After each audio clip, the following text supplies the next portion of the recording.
Janapriya upscale 2 BHK 45 lakhs, 3 BHK 60 lakhs మాత్రమే. సితారా సైనిక్పురి.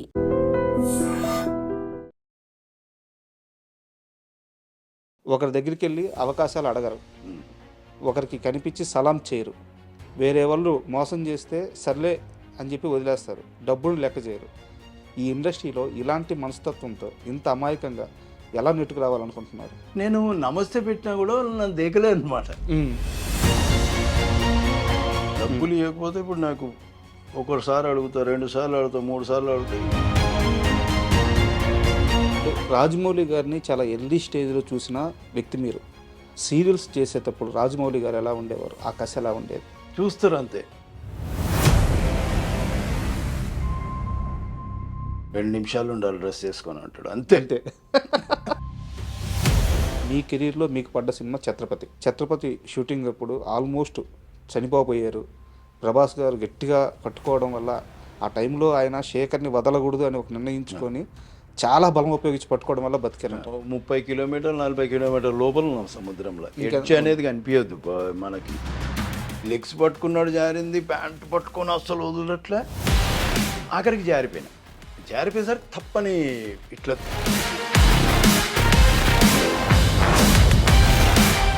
తర్వాత ప్రభాస్ గారికి వచ్చి ఏం చెప్పారు మీరు? ఆయనకి ఎక్కువ టెన్షన్ ఉంది. ఎన్టీఆర్ గారి మాటలో బాలకృష్ణ ప్రస్తావన కానీ, బాలకృష్ణ మాటలో ఎన్టీఆర్ గారి ప్రస్తావన కానీ ఎప్పుడన్నా రావడం మీ ముందు గమనించారా? ఉన్నది ఉన్నట్టు చెప్పండి సార్. మీకు ఫస్ట్ ఆఫ్ ఆల్ కూడా చెప్తా,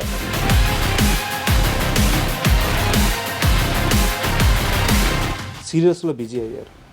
ఇక్కడ ఉండే ట్రీట్మెంట్కి అక్కడ కాదు, ఇప్పుడు తగ్గడం కాదు, ముందు నుంచి తగ్గే ఉన్నాయి. చాలా మంది చెప్పే కంప్లైంట్ ఏంటంటే సినిమాలో స్టార్ హీరోలతో పనిచేసేటప్పుడు నన్ను ఇలా ట్రీట్ చేసేవాళ్ళు, సీరియల్కి వెళ్తే నన్ను ఇలా ట్రీట్ చేస్తున్నారు, అందుకని నేను సీరియల్స్ చేయను అని చెప్పేసి చాలా మంది యాక్టర్స్ చెప్తా ఉంటారు. అవునవును, వాళ్ళు చెప్పేది న్యాయం, నిజమే వాళ్ళు మాట్లాడేది. నిజమేనా? పొట్ట వస్తే ఒక్క 2 లైన్లు చెప్పలేడు వాడు ప్రాంప్టింగ్ లేకుండా. మన మేనేజర్లు అట్లనే ఉన్నారు, మన డైరెక్షన్ డిపార్ట్మెంట్ అట్లనే ఉంది.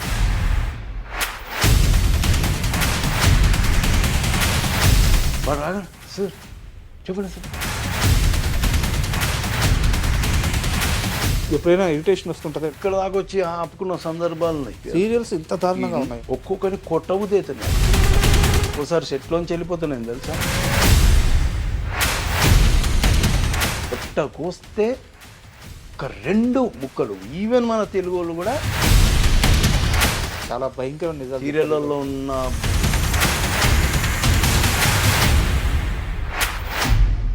కీర్తి భట్ ఇప్పుడు ఎలా ఉంది రిలేషన్? నేనేదో నెగిటివ్గా చెప్పినా నేను ఆ పిల్ల గురించి అని ఏదో క్వశ్చన్ చేసింది. లేదమ్మా, నేను ఒకసారి ఫోన్ చేసి అడిగింది. ఫోన్ చేసింది.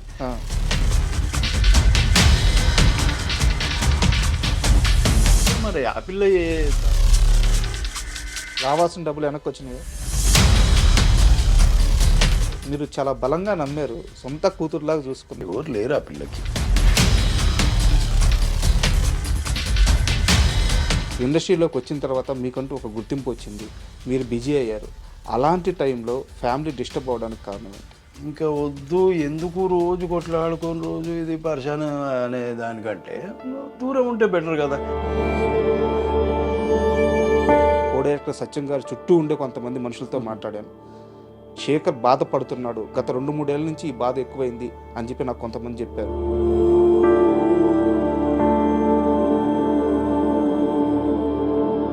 కొడుకు కోసమైనా ఇక మీరు మారాలైతే. మారేది ఉంటుంది ఇప్పుడు.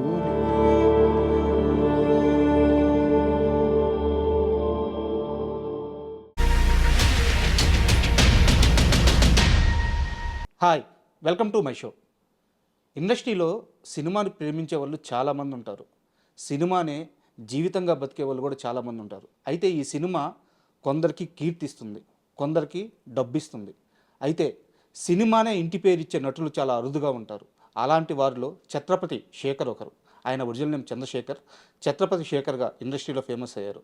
ఈరోజు ఆయన మనతో ఉన్నారు. ఆయన అడిగి మరిన్ని సినీ విశేషాలు తెలుసుకుందాం. హాయ్ సార్, నమస్తే. నమస్తే సార్. ఫస్ట్ ఆఫ్ ఆల్ మీతో ఇంటర్వ్యూ అనగానే నేను కొంత బ్యాక్గ్రౌండ్ వర్క్ చేసుకున్నాను. శేఖర్తో ఇంటర్వ్యూ అంటే ముందు ఆయన్ని మాట్లాడించండి, భయంకరమైన మొహమాటం, భయంకరమైన నెమ్మది. సో ఆయన మాట్లాడితే ఆయన జీవితంలో చాలా విశేషాలు ఉన్నాయి, బట్ ఆయన మాట్లాడు అని చెప్పి చాలామంది అన్నారు. ఈరోజు ఈ ఇంటర్వ్యూలో మీరు ఓపెన్ అయ్యి అన్ని నిజాలు మాట్లాడాలి, చాలా ఇన్ని రోజులు మీలో ఉన్న బాధ మొత్తం బయట పెట్టాలి, లేదా మీ సంతోషం మొత్తం బయట పెట్టాలి, అలా చేస్తా అని చెప్పి నాకు ప్రామిస్ చేస్తారా? ప్రామిస్ చేయలేనంటే కొన్ని షేర్ చేసుకోగలిగే అన్నీ షేర్ చేసుకుంటాను, అదేం లేదు. మొహమాటం ఉంది, బాగా కామ్ అనేది మాత్రం ఉండదు, మొహమాటం మాత్రం ఉంది. మాట్లాడదాం మ్యాక్సిమం. నేను నాకు ఒక్కోసారి మనకు ఏంటంటే కొన్నిసార్లు గుర్తుకు రావు, ఏదన్నా మనం మాట్లాడేటప్పుడు సడన్గా గుర్తుకు రావు, తర్వాత ఏమో ఆలోచిస్తాం. అలా మేబీ గుర్తుకు రాక నేను షేర్ చేసుకోకపోవచ్చు ప్రీవియస్లీ. ఇప్పుడు ఓకే, చదివింది ఇంటర్మీడియట్, సెకండ్ ఇయర్ ఫెయిల్, అవును. సినిమాల పిచ్చి. అయితే ఎంత సినిమాల పిచ్చి ఉన్నా ఒక సినిమాని మహా అయితే ఒక 5 సార్లు చూస్తారు, 10 సార్లు చూస్తారు. అది కూడా సినిమా ఆడే రన్లో, అది 100 రోజులు ఆడితే ఒక 5 రోజులు, 10 రోజులు, 10 సార్లు అట్లా చూస్తారు. ఒక హీరో సినిమాని ఆపకుండా వరుసగా వారం రోజులు అదే సినిమా చూసి మీ అమ్మగారికి దొరికి చాలా తిట్లు తిన్నారంట. ఏ హీరో సినిమా? నేను ఇంటర్వ్యూలో చెప్పానా మరి నాకు గుర్తులేదు, కానీ ఇన్ఫర్మేషన్ మీది కరెక్టివ్. 6th క్లాస్లో ఉన్నాను అప్పుడే, కొత్త అంటే గవర్నమెంట్ స్కూల్ నుంచి వెస్లీ స్కూల్ మాది సికింద్రాబాద్లో, అక్కడ జాయిన్ అయ్యాను. అది వాతావరణం నాకు సెట్ అవ్వలేదు. సరే ఏం చేస్తాం, ఒక 1 రూపీ ఉంటే డైలీ, అప్పుడు బస్ పాస్ తీసుకోలేదు, డైలీ 1 రూపీ ఇచ్చేవాళ్ళు నాకు. ఆ డబ్బులతో నేను స్కూల్కి వెళ్ళకుండా, బస్ ఎక్కి స్కూల్కి వెళ్ళకుండా నేను ఏం చేస్తున్నాను, బసంత్ థియేటర్ అని ఉంది కాచిగూడ దగ్గర, ఇప్పుడు లేదు, ఇప్పుడు ఫంక్షన్ హాల్ అయింది అది. అందులో పాత సినిమాలు ఏంటంటే మళ్ళీ రీరన్ చేసేటోళ్ళు అప్పట్లో, మేము చదువుకునే టైంలో. ఆ టైంలో పన్నెండు కాపురం కృష్ణ గారిది. ఒకసారి వెళ్ళా, ఇక నేను ఆ స్కూల్ టైం వరకు మేనేజ్ చేయాలి ఎలాగానే, మధ్యాహ్నానికి అయిపోతుంది మార్నింగ్ షో చూస్తే. దాని తర్వాత మళ్ళీ కోటిలో అటు ఇటు తిరిగి వినాయకులను పెట్టేవారు, అప్పుడు వినాయక చవితి వచ్చింది. సో అట్లా టైంపాస్ చేసి ఆ స్కూల్ నుంచి ఇంటికి లెక్కలు వేసుకొని ఆ టైము దాన్ని బట్టి ఇంటికి వెళ్ళేటోడిని, స్కూల్కి పోయే ఇంట్రెస్ట్ లేక. అట్లా అదే సినిమా వారం రోజులు చూశాను నేను. అంటే నాకున్న బడ్జెట్లో అదే సినిమా 80 పైసలు అప్పట్లో లోకల్ దాన్ని నేను చూసేటప్పుడు. సో అది మన బడ్జెట్లో ఉంది. సో అదే సినిమా కంటిన్యూ. ఇంకా ఖాళీ ఉండేటోళ్ళు ఎవరు పట్టించుకునేటోళ్ళు కాదు, అక్కడ థియేటర్ కూడా ఖాళీ ఉండేది మార్నింగ్ షోలకి. సో అట్లా అని ఇంకా ధైర్యంగా వెళ్ళిపోయాను. ఒక చిన్న ఇన్సిడెంట్ అయినా, ఒకరోజు ఎక్కడో పడిపోయినా చిల్లర ఏదో 10 పైసలు ఏదో తక్కువైంది.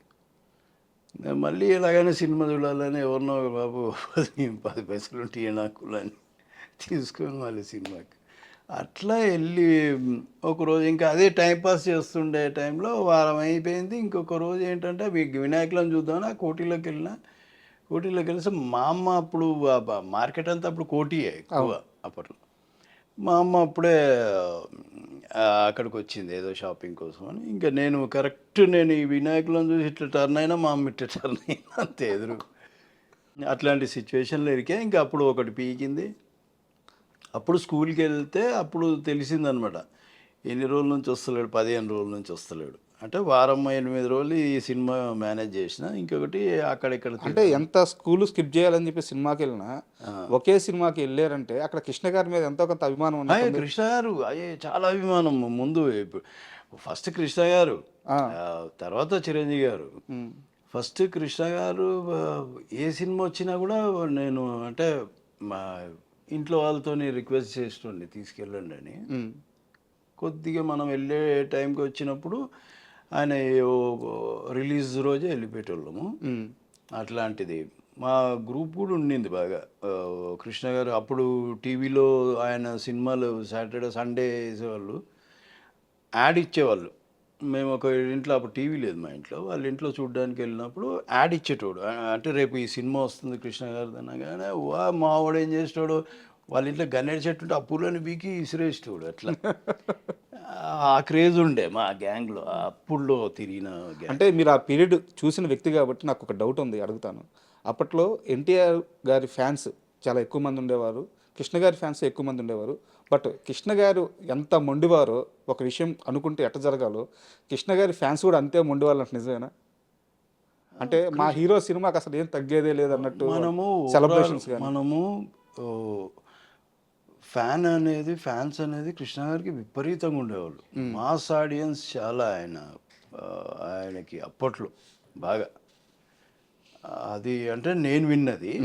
ఆ, తర్వాత ఆయన సినిమాలు చూడడం మనకు అంటే ఏదో నచ్చుతుంది, ఆయన నచ్చుతాడు. సో అలా అది ఉండేదిలేండి. అంటే ఇప్పుడు ఈ సినిమా రిలీజ్ అయినప్పుడు ఆ సినిమా ఆపోజిట్లో వీళ్ళు పాలు పోసిండ్రని, వాళ్ళు పాలు పోయి వీళ్ళు ఇంత లాభదండ తీసుకొచ్చిరని అట్లాంటివి జరిగేటి. గొడవలేం పెద్ద కాకపోతే కానీ ఏదో ఇంకా వీళ్ళు తిట్టుకుంటారు కదా. ఆ కృష్ణ గారిని అంటే వీళ్ళు తట్టుకోలేరు, ఆయననంటే వీళ్ళు తట్టుకోలేరు అట్లా. అండ్ సినిమాలు మీ కెరీర్ కాస్త పక్కన పెడితే శేఖర్ అనే ఒక వ్యక్తిలో ఇండియా పట్ల, దేశం పట్ల ఒక రకమైన బాధ్యత ఉండేది. చిన్నప్పుడు తెలియకుండానే మీరు ఫస్ట్ పోలీస్ అవ్వాలనుకున్నారు, లేకపోతే ఆర్మీలోకి వెళ్ళి ఒక ఫామ్ ఫిల్ చేసి ఆర్మీలో జాయిన్ అవ్వాలని చెప్పి అనుకున్నారు. అంటే కెరీర్లో ఎటు పోవాలో తెలియని ఒక సంధికాలం అది. అలాంటి టైంలో మీ ఆలోచనలన్నీ దేశానికి ఏమైనా సర్వీస్ చేయాలన్న వైపే వెళ్ళాయి. మీరు అది గమనించారా? అది అంటే సర్వీస్ అనేది ఒక రకంగా పక్కన పెడితే సినిమా ఇన్ఫ్లుయెన్స్ ఎక్కువ ఉండేది నాకు. ఇప్పుడు జాకీ చాన్ సినిమా చూస్తారే కరాటే మార్షల్ ఆర్ట్స్ నేర్చుకుందామని, లేదంటే ఇప్పుడు అంకుశల్ నాయుడు సినిమా చూస్తే పోలీస్ ఆఫీసర్ అవుదామని, ఏదో మిలిటరీ అలాంటి సినిమా చూసినప్పుడు అలా అవుదామని, ఇలాంటి ఫ్లక్చుయేషన్స్ ఉంటాయి. అట్లా ఉండేది నాకు. సినిమా ఇన్ఫ్లుయెన్స్ బేసిక్గా ఎక్కువ నాకు అలా ఉండేది. కానీ అంటే చిన్నప్పటి నుంచి ఒక ఇది మాత్రం ఉండేది. ఏదైనా అక్కడ అన్యాయం అనుకుంటే ఏదో అంటే ఫ్రస్ట్రేషను ఇది మేబీ మనము ఒకటి రెండు సార్లు మాట్లాడవచ్చు, ఒక్కొక్కసారి ఎందుకులే మనకు గొడవలని అట్లాంటివి కొన్ని ఉన్నాయి. బేసిక్గా నచ్చదే, మనకెందుకులే అని పోయే మనస్తత్వం కూడా అనిపించదు. ఓకే. అట్లాంటి. సో ఆ పీరియడ్ నుంచి మీరు దేవదాస్ కనకాల గారి ఇన్స్టిట్యూట్లో జాయిన్ అయ్యారు. అక్కడ ఫిల్మ్ ఇన్స్టిట్యూట్లో ట్రైనింగ్ తీసుకున్నారు. మీరు ఈ విషయం చాలా ఇంటర్వ్యూలో చెప్పారు. బట్ ఆ పీరియడ్లో మీ బ్యాచ్మేట్స్ అంటే ఎవరు ఉండేవాళ్ళు? నా బ్యాచ్మేట్స్ సమీరు, రాఘవ, ఓకే, రాజీవు, వాళ్ళ ఇన్స్టిట్యూటే రాజీవు, నేను, ఇంకా సుధీర్ అని ఒకతను, మహేందర్ అని ఒకతను, కొందరేమో డైరెక్షన్ డిపార్ట్మెంట్లోకి వెళ్ళారు. లింగమూర్తి అని, మాధవ్ అని, వీళ్ళందరూ ఈ సీరియల్లో ఇప్పుడు మేజర్ డైరెక్షన్ చేస్తున్నారు. కొందరు ఈపీలుగా వెళ్ళిపోయారు ఛానళ్ళలోకి.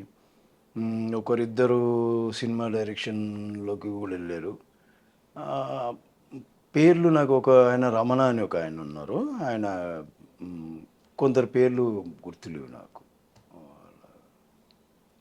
ఓమర్ అని ఒక అతను ఉండేవాడు, అతను బేరీ నుంచి వచ్చాడు డైరెక్షన్ డిపార్ట్మెంట్.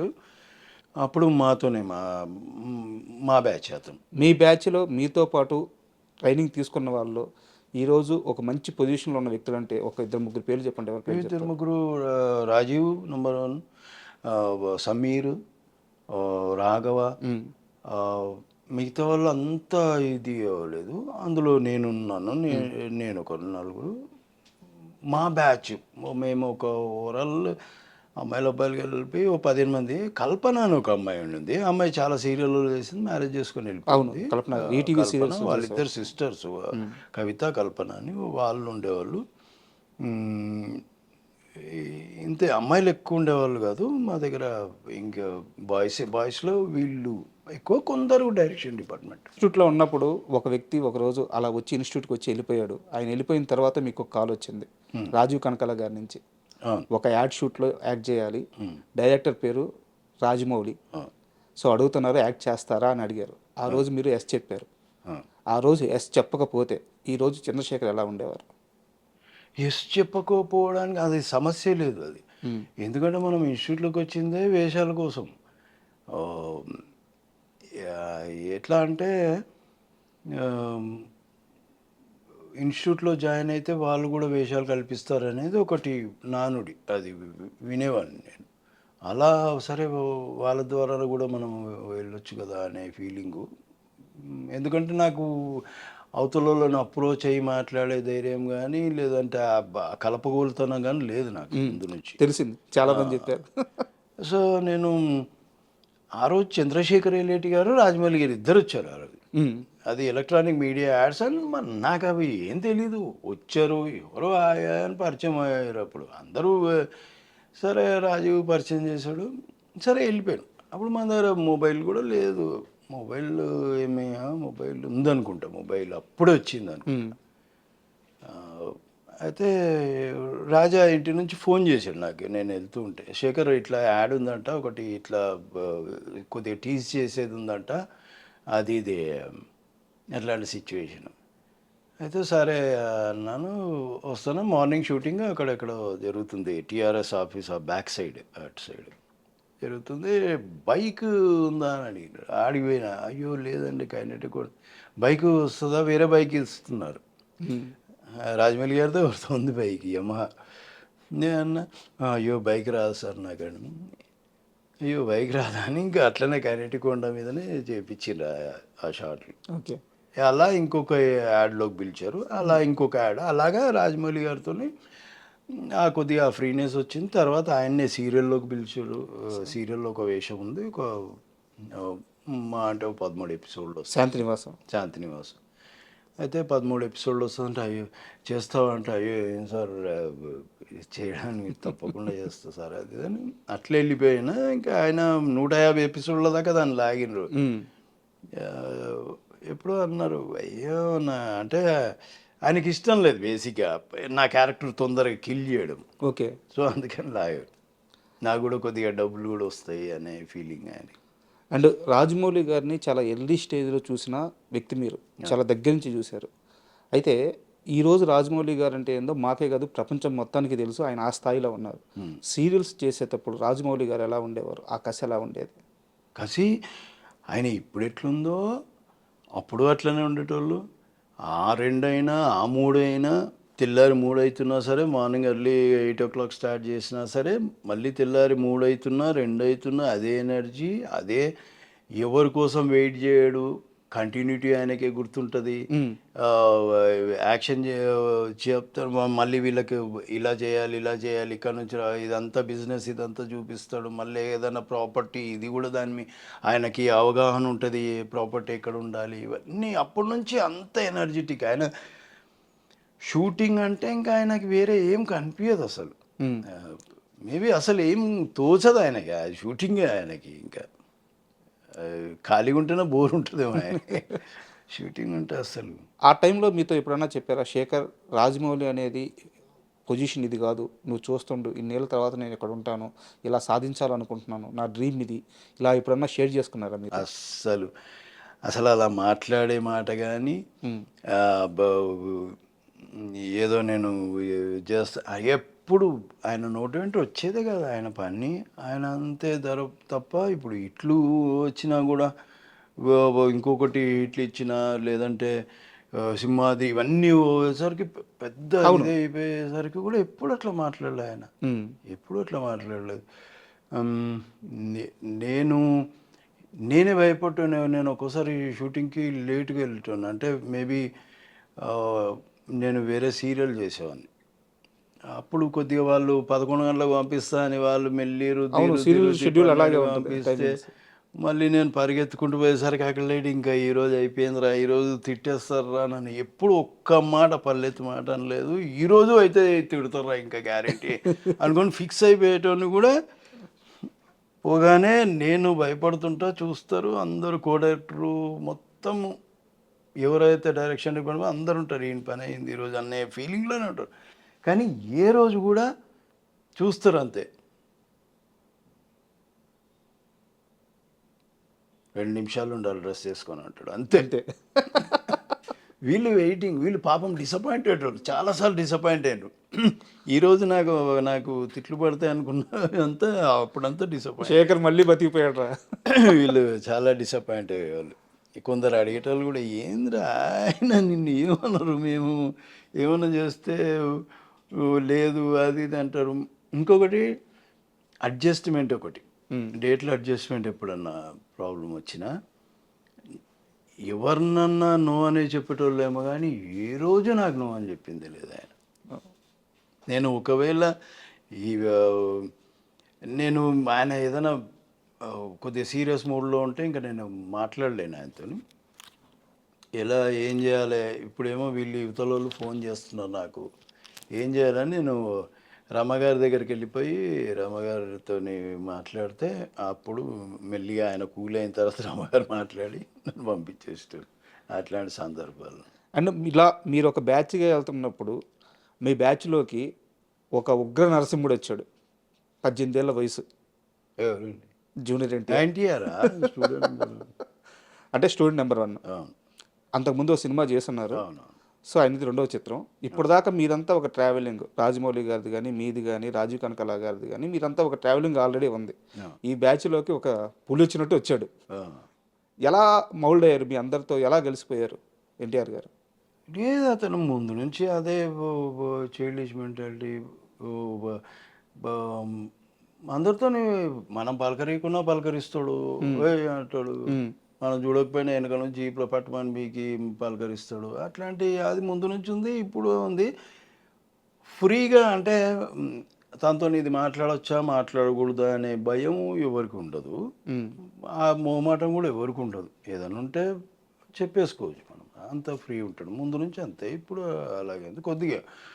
కాకపోతే ముందంతగా కాకపోయినా ఇప్పుడు కొద్దిగా ఏజ్ పెరిగి కొద్దీ ఇంకా బాగా ఆలోచిస్తారు, కొద్దిగా సెటిల్ అయ్యారు. ముందు బాగా చిలిపి పనులు విపరీతంగా. ఎలాంటివి చేస్తారు? ఇప్పుడు ఆయన ఉండమంటే ఉండాలి మేము అక్కడ. షూటింగ్ అంటే ఇప్పుడు నాకు లేదు కదా వర్క్, నాది అయిపోయింది వర్క్ అంటే కూర్చో పోనీయాడు సాయంత్రం దాకా. ఇంకా వాళ్ళకి ప్యాకప్ అయినప్పుడే పోవాలి, లేదంటే ఇంకా అసలు ఏవేవో ఉంటాయి, ఇంకా అసలు పోనీయరు.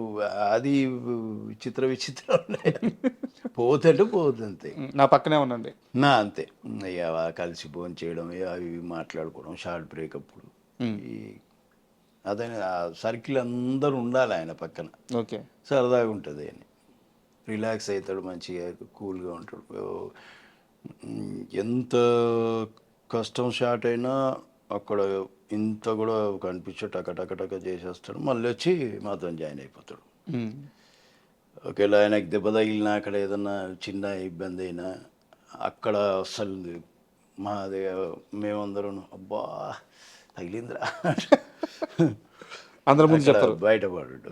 ఇక్కడ అందరూ తెలిసిన వాళ్ళు, అందరూ కలిసిన వాళ్ళు కాబట్టి, అన్నేళ్ళ నుంచి ట్రావెల్ అయ్యారు కాబట్టి షేర్ చేసుకుంటారు. మీ వల్ల తనకి ఒక ఫైట్లో స్టూడెంట్ నెంబర్ 1 అనుకుంటాను, ఒక గాయమైన ఆ రోజు ఆయన మిమ్మల్ని ఒక్క మాట అనలేదు. అయితే అయిందేరా అయిపోయింది కానిచ్చేద్దాం, షూటింగ్ కానిచ్చేద్దాం అని చెప్పేసి చాలా లైట్ తీసుకున్నారు. అలాంటి ఎన్టీఆర్ గారు ఒక విషయంలో రాజమౌళి గారి ముందు మీ మీద సీరియస్ అయ్యారంట. సీరియస్ అవ్వడం మీన్స్ ఏంటంటే నన్ను కాదని వెళ్తావరా నువ్వు అని బెదిరించారట క్రికెట్ విషయంలో. క్రికెట్ విషయంలో ఎప్పుడు గొడవలు జరగలేదు, లేదు అదేం లేదు. ముందు నుంచి మా టీం వేరే, ఇప్పుడు తారక్ టీం అది సపరేటు, ఆ టెక్నీషియన్స్ టీం అది సపరేటు. ఎప్పుడు ట్రిబుల్ టైంలో ఆయనకి ఇంజూరీ అయి ఉంటే రాజమౌళి అదే యాక్చువల్గా ఏమైందంటే మనం మ్యాచ్ ఆడదామని అనుకున్నాం, రాజమౌళి గారు మేము అందరం. అయితే తారక్ ఏమంటాడంటే నేను వస్తా అంటాడు, సార్ ఏమంటారంటే రాజమౌళి గారు నువ్వు వద్దు, రామగారు రాజమౌళి గారు ఇద్దరు వద్దంటే వద్దు ఎన్టీఆర్ని. అయితే నేను రాకపోతే ఎవ్వరు రారు, మీ ఆపోజిట్ ఎట్లా ఆడతారు, మీరు ఆడుకుంటారు, ఎవ్వరు రారు అన్నాడు. ఏమరా నువ్వు పోతావా అన్నాడు. అన్నా నేను పోతావా అంటే లేదు సార్ అది సరదాగా అది అంటే మళ్ళీ ఏదైనా కాలు వెనికిందో, కాలు పట్టిందో, చేయి పట్టిందో షూటింగ్ ప్రాబ్లం అవుతుంది అనేది రాజమౌళి గారి ఉద్దేశం. ఇది ఇట్లా అంటే ఆడితే అందరం బందోబస్తుగా ఆడాలి, ఒకరు ఉండి ఒకరు లేకుండా అట్లా ఆడొద్దు అనేది ఫీలింగ్. ఇంకా ఆడలేదు, ఇంకా అసలు ఆడలేదు, ఆయన ఆడలేదు, ఆయన ఆడలేదు, మేము కూడా ఆడలేదు. ఒక సీరియస్ విషయం సార్, మీరు ఇండస్ట్రీలోకి ఎప్పుడైతే ఎంట్రీ ఇచ్చారో అప్పటికే మీకు పెళ్ళి ఉంది. అప్పటిదాకా అసలు చాలా తక్కువ సంపాదన ఉన్న లైఫ్, బట్ గొప్పగానే లేదు బట్ అప్పుడు చాలా సక్సెస్ఫుల్గా లైఫ్ని లీడ్ చేశారు. ఇండస్ట్రీలోకి వచ్చిన తర్వాత మీకంటూ ఒక గుర్తింపు వచ్చింది, మీరు బిజీ అయ్యారు. అలాంటి టైంలో ఫ్యామిలీ డిస్టర్బ్ అవ్వడానికి కారణం ఏంటి? అంటే కొన్నిసార్లు మ్యాటర్లు అంటే మనకు మన స్పర్ధలు చిన్నవి వస్తూనే ఉంటాయి. ఒక టైం వస్తుంది ఎట్లా అంటే ఇంకా వద్దు ఎందుకు రోజు కొట్లాడుకొని రోజు ఇది పరిశాన అనే దానికంటే దూరం ఉంటే బెటర్ కదా. ఊరికి ఒకరినొకరు అనుకొని ఒకరినొకరు కొట్టుకొని తిట్టుకొని ఇంకా ఏదేదో నెగిటివ్ ప్లాన్లు చేసుకొని ఇవన్నీ చేసేదానికంటే గమ్మున వెళ్ళిపోతే అయిపోతుంది కదా.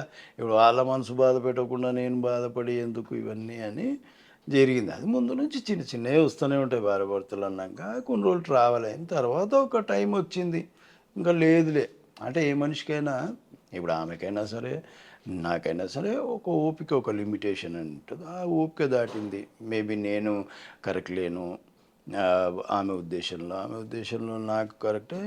ఇలాంటివి ఏవో జరుగుతాయి. ఎవరు పర్ఫెక్టు ఎవరు రాంగ్ అని నేను చెప్పను. మిస్టేక్లు రెండు తరఫులు ఏవో జరిగింటాయి. సో అది ఎక్కడో మైండ్లో కూర్చుంది. ఒక టైం వచ్చింది ఇంకా మనం బెటర్. ఇది మీ వ్యక్తిగత విషయం సార్. చాలా ఇంటర్వ్యూలో మీరు ఇదే మాట చెప్పారు. అయితే నేను మీ క్లోజ్ సర్కిల్లో, మీరు సినిమా ఇండస్ట్రీలో క్లోజ్ సర్కిల్లో కొంతమంది, నేను పేరు చెప్పలేను, కో డైరెక్టర్ సత్యం గారు చుట్టూ ఉండే కొంతమంది మనుషులతో మాట్లాడాను. శేఖర్ గతంలో ఒక 12 ఏళ్ల క్రితం తన లైఫ్లో ఇది జరిగినప్పుడు అంతగా బాధపడలేదు, కానీ సరే టైం ఇలా వచ్చింది అలా జరిగిపోయిందని అనుకున్నాడు. కానీ గత 2-3 ఏళ్ళ నుంచి శేఖర్ ఈ విషయంలో చాలా మదన పడుతున్నాడు లోపల. ఆ టైంలో నేను ఆ సిచ్యువేషన్స్ని సరిగ్గా హ్యాండిల్ చేసి ఉండాల్సింది, నేను సరిగ్గా హ్యాండిల్ చేయలేదు, కొంచెం బెటర్గా హ్యాండిల్ చేస్తుంటే మేబీ మేము కలిసి ఉండేవాళ్ళమేమో అని చెప్పి శేఖర్ బాధపడుతున్నాడు. గత 2-3 ఏళ్ళ నుంచి ఈ బాధ ఎక్కువైంది అని చెప్పి నాకు కొంతమంది చెప్పారు. అవన్నీ మాట్లాడి నేను ఏం బాధపడుతున్నా, వాళ్ళు కూడా ఏం బాధపడుతున్నారు, నేనేం బాధపడుతున్నా. కాకపోతే నాదే మిస్టేక్. నేను కొద్దిగా బాగా లేజీ, ఏదైనా చెప్తే విన్నాను అంత ఈజీగా. ఎవరి దగ్గరికన్నా వెళ్ళు కాలు ఏదైనా వర్క్ దొరికితే మనకు డబ్బులు వస్తాయి, ఆమె వింటే నేనేమో లేజీ ఫీల్ని. అట్లాంటివి కూడా కొన్ని ఉన్నాయి నా దగ్గర. అంతేగాని నేనేం బాధపడతలేను. వాళ్ళు బాగుంటే చాలు అనే ఫీలింగే తప్ప ఇంకా వేరే ఏం లేదు. నేనేం మదన పడట్లేదు. అసలు దేనికి మదన పడాలో కూడా నాకు తెలియదు. నేను అంతా అనుకోనే కదా, మేము ఒకరికొకరు అనుకోనే ఇది అయిపోయినాక మదన పడి ఏం లాభం. అదేం లేదండి, అది ఊరికే అది ఉట్టి మాటలు. అండ్ ఈ మొత్తం వ్యవహారంలో శేఖరు మీరు అన్నట్టు లేజీ అని చెప్పి కొంత అన్నారు. అదైతే నాకు తెలిసేట్టు మీరు చెప్తే తెలిసింది. నాకు ఇంకో విషయం తెలిసింది, ఫైనాన్షియల్గా శేఖరు డిసిప్లిన్గా ఉండడు. అది కూడా చాలా పెద్ద ఇంపాక్ట్ అయింది అతని జీవితంలో.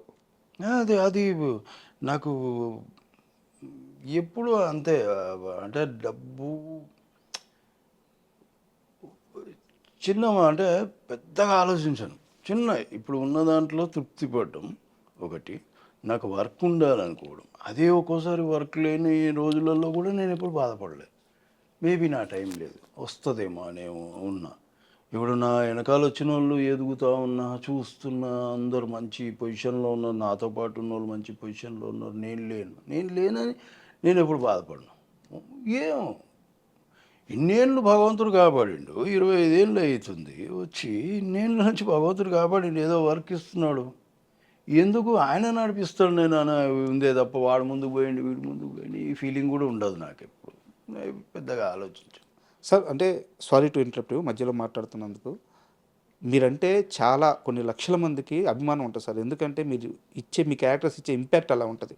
సో ఈరోజు నేను ఇంటర్వ్యూకి ఇక్కడ కూర్చోబెట్టి మిమ్మల్ని పొగిడి నేను అలా ప్లెయిన్గా పంపించలేను. సో మీ దగ్గర ఒక సమస్య ఉంటే నేను ఆ సమస్యను కూడా ప్రస్తావించాల్సిన అవసరం ఉంటుంది.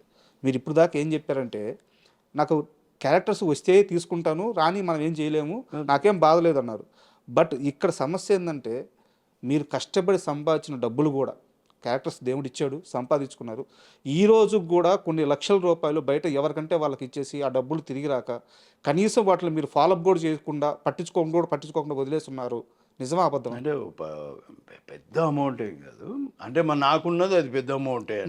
నేనున్న స్ట్రేచర్కి కొందరు ఏదో ప్రాబ్లం చెప్పారు, కొందరు ఇంకొకరు ఏదో ప్రాబ్లం చెప్పారు. అప్పుడు నా దగ్గర ఉండే కాబట్టి నేను చేయగలిగిన. ఏమో అది నిజమని నమ్మిన, అది నిజం అనుకున్నా, నేను నమ్మేసిన. సరే నేను అది కూడా ఏమో ఇంకా వాళ్ళని నేను ఎప్పుడు నేను తిరిగి ఇవ్వండి నేను అడగను కూడా. ఇది కూడా చెప్పి ఫ్యూచర్లో కూడా కనీసం ఫోన్ కూడా చేయరంట డబ్బులు కావాలని. చేయను అసలు చేయను. మనం బుద్ధి పుట్టి మనం ఇచ్చినాం. నువ్వు ఆ రోజు నీకు లేదు అని నువ్వు తప్పించుకోవాల్సింది నేనే కదా ఇచ్చింది. నేను తప్పించుకోవాల్సింది. వాళ్ళేదో చెప్పినా నువ్వు ఎట్లా నమ్ముతావు, నువ్వు ఎట్లా ఇచ్చేస్తావు? నేను తప్పించుకోవాల్సింది. నా బుద్ధి లేనితనం నేను వాళ్ళ మీద ఎట్లా వేస్తాను. అందుకని ఫోన్ కూడా చేయ బస్. నేను ఆ భగవంతుడు ఇస్తాడు. మనమేమి ఒకరికి అన్యాయం చేయడానికి అయితే చేయలేదు. మనం వాళ్ళు ఏదో సమస్య చెప్పారు, నేను ఇచ్చిన. నా దగ్గర ఉండే నాకు ఆ శక్తి ఇచ్చిన టైంకి భగవంతుడు, కాబట్టి నేను ఇచ్చి. ఒకరి దగ్గరికి వెళ్ళి అవకాశాలు అడగరు, ఒకరికి కనిపించి సలాం చేయరు, వేరే వాళ్ళు మోసం చేస్తే సర్లే అని చెప్పి వదిలేస్తారు, డబ్బులు లెక్క చేయరు. ఈ ఇండస్ట్రీలో ఇది ఒక రంగుల ప్రపంచం. బయటికి కనిపించే రంగు వేరు, లోపల ఉండే రంగు వేరు. ఈ ఇండస్ట్రీలో ఇలాంటి మనస్తత్వంతో ఇంత అమాయకంగా ఎలా నెట్టుకు రావాలనుకుంటున్నారు? ఈ ఎలాగంటే నేను పక్కగా నా మీద భగవంతుడిని ఇంకా అంతే, ఆయన్నే నడిపిస్తాడు ఇక్కడ దాకా అనేది నా మెయిన్ ఉద్దేశం. ఇంకా అదే నమ్ముకొని నేను వెళ్తా.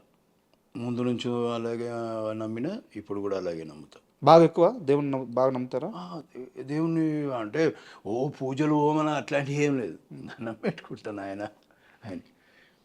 ఇంకొకటి నమస్తే పెట్టాను, ఎవరికి నమస్తేలు పెట్టాను అనేది మీకు చెప్తాను. యాక్చువల్గా నాకు ఎందుకు నేను నమస్తేలు పెట్టాలా వద్దని 10 సార్లు ఆలోచిస్తా అంటే తెలుసు పెట్టరు, తెలుసు.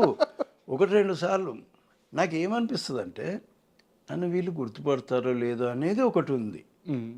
నమస్తే పెట్టి కొన్ని ఇన్సిడెంట్లు ఏం జరిగినాయంటే నేను నమస్తే పెట్టినా కూడా నన్ను దేకలే అనమాట. నమస్తే కూడా అండి అరే అమ్మ నన్ను గుర్తుపట్టలేనట్టున్నారు అనే ఫీలింగ్ వచ్చింది. నేను గుర్తుపడతారో లేదో, నేను నమస్తే పెడతారో, ఈ అనుమానాలు ఎక్కువైపోయి, ఈ మొహమాటాలు ఎక్కువైపోయి, అది ఒకటి. అందుకే మరి బాగా తెలిసి ఇంకా కన్ఫర్మ్ అనుకున్నాను నమస్తే పెడతాను, అట్లేం లేదు, విష్ చేస్తాను. కొందరంటే పరిచయం లేదు కదా మనకి, పలుకుతారో లేదో, ఎలా రియాక్ట్ అవుతారో అనేది ఒకటి, ఏదో పిచ్చి ఆలోచన అది, ఆ సైకలాజికల్గా అది అట్లాంటివి. అంతే. ఇంకా నమస్తే వెళ్ళను, ఎవరిని వేషం అయితే అడగను. ఇంకోటి ఏంటంటే మనము మనకై మనం అడిగితే వాళ్ళు ఎట్లా రియాక్ట్ అవుతారు. ఒక్కోసారి మనం అడిగినా కూడా వాళ్ళు రియాక్ట్ కాకుండా ఆ ప్లేస్లో ఇంకొకరిని పెట్టేసుకుంటే ఎక్కడో నేను నొచ్చుకుంటా అనే ఫీలింగ్.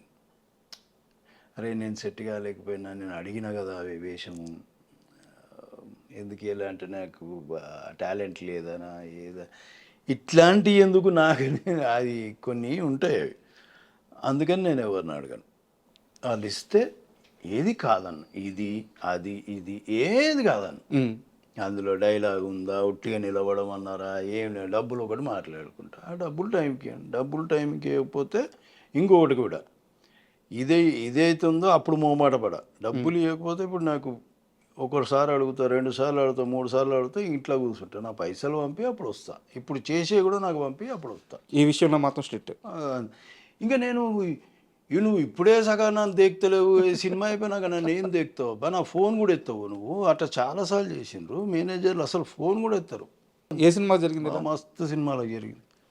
మామూలు ఇవన్నీ నేను ముందు ఇట్లా లేను. ముందు డబ్బులు అడిగేటోనే కాదు, వాళ్ళు ఎంత ఇస్తే అంత తీసుకుంటాను లాస్ట్లో అది కూడా సినిమా అయిపోయినాక. ఇప్పుడు ఏంటంటే నాకు ఈ 2 రోజులు చేస్తున్నా కదా, ముందు పంపించారు. ఎందుకంటే అట్లా చేసిరు మరి.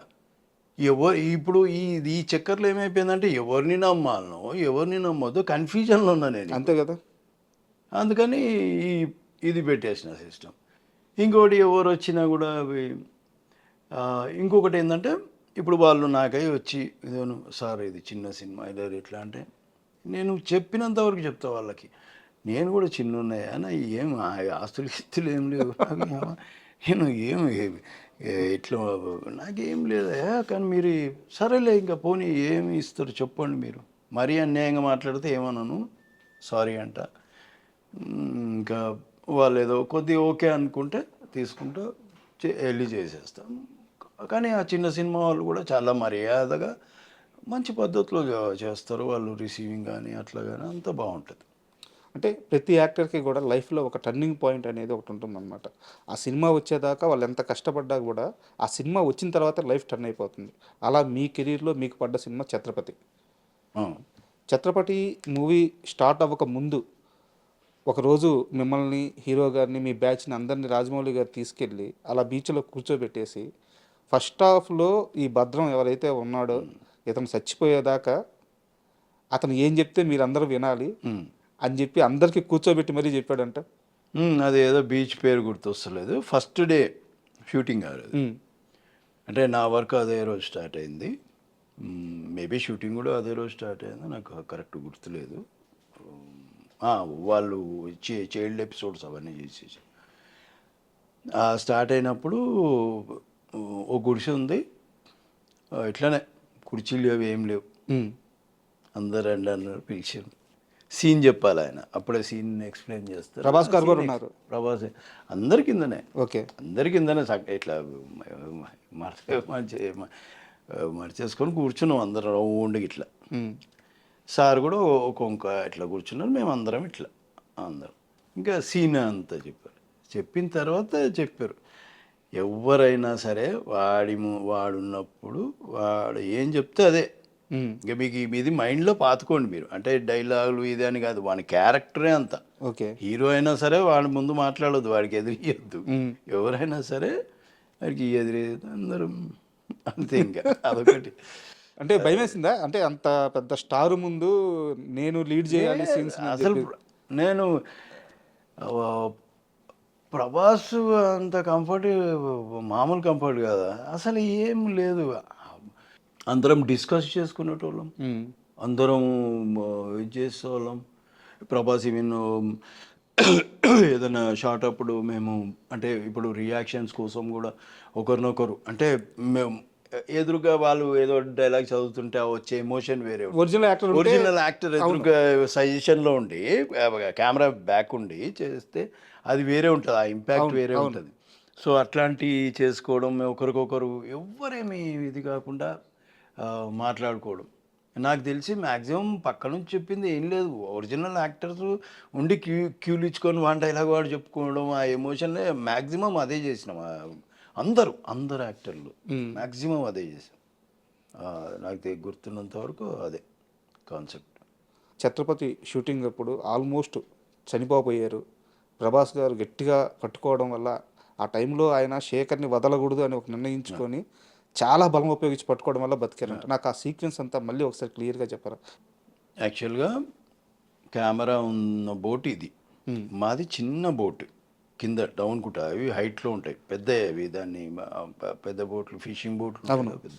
ఇదేమో చిన్న తెప్పలు ఎక్కువ, అదే చిన్నగా ఉంటుంది కదా ఇట్లా అట్లా. ఇక్కడ కెమెరా ఓకే, రెండు కెమెరాలు ఏమున్నాయి ఇక్కడ.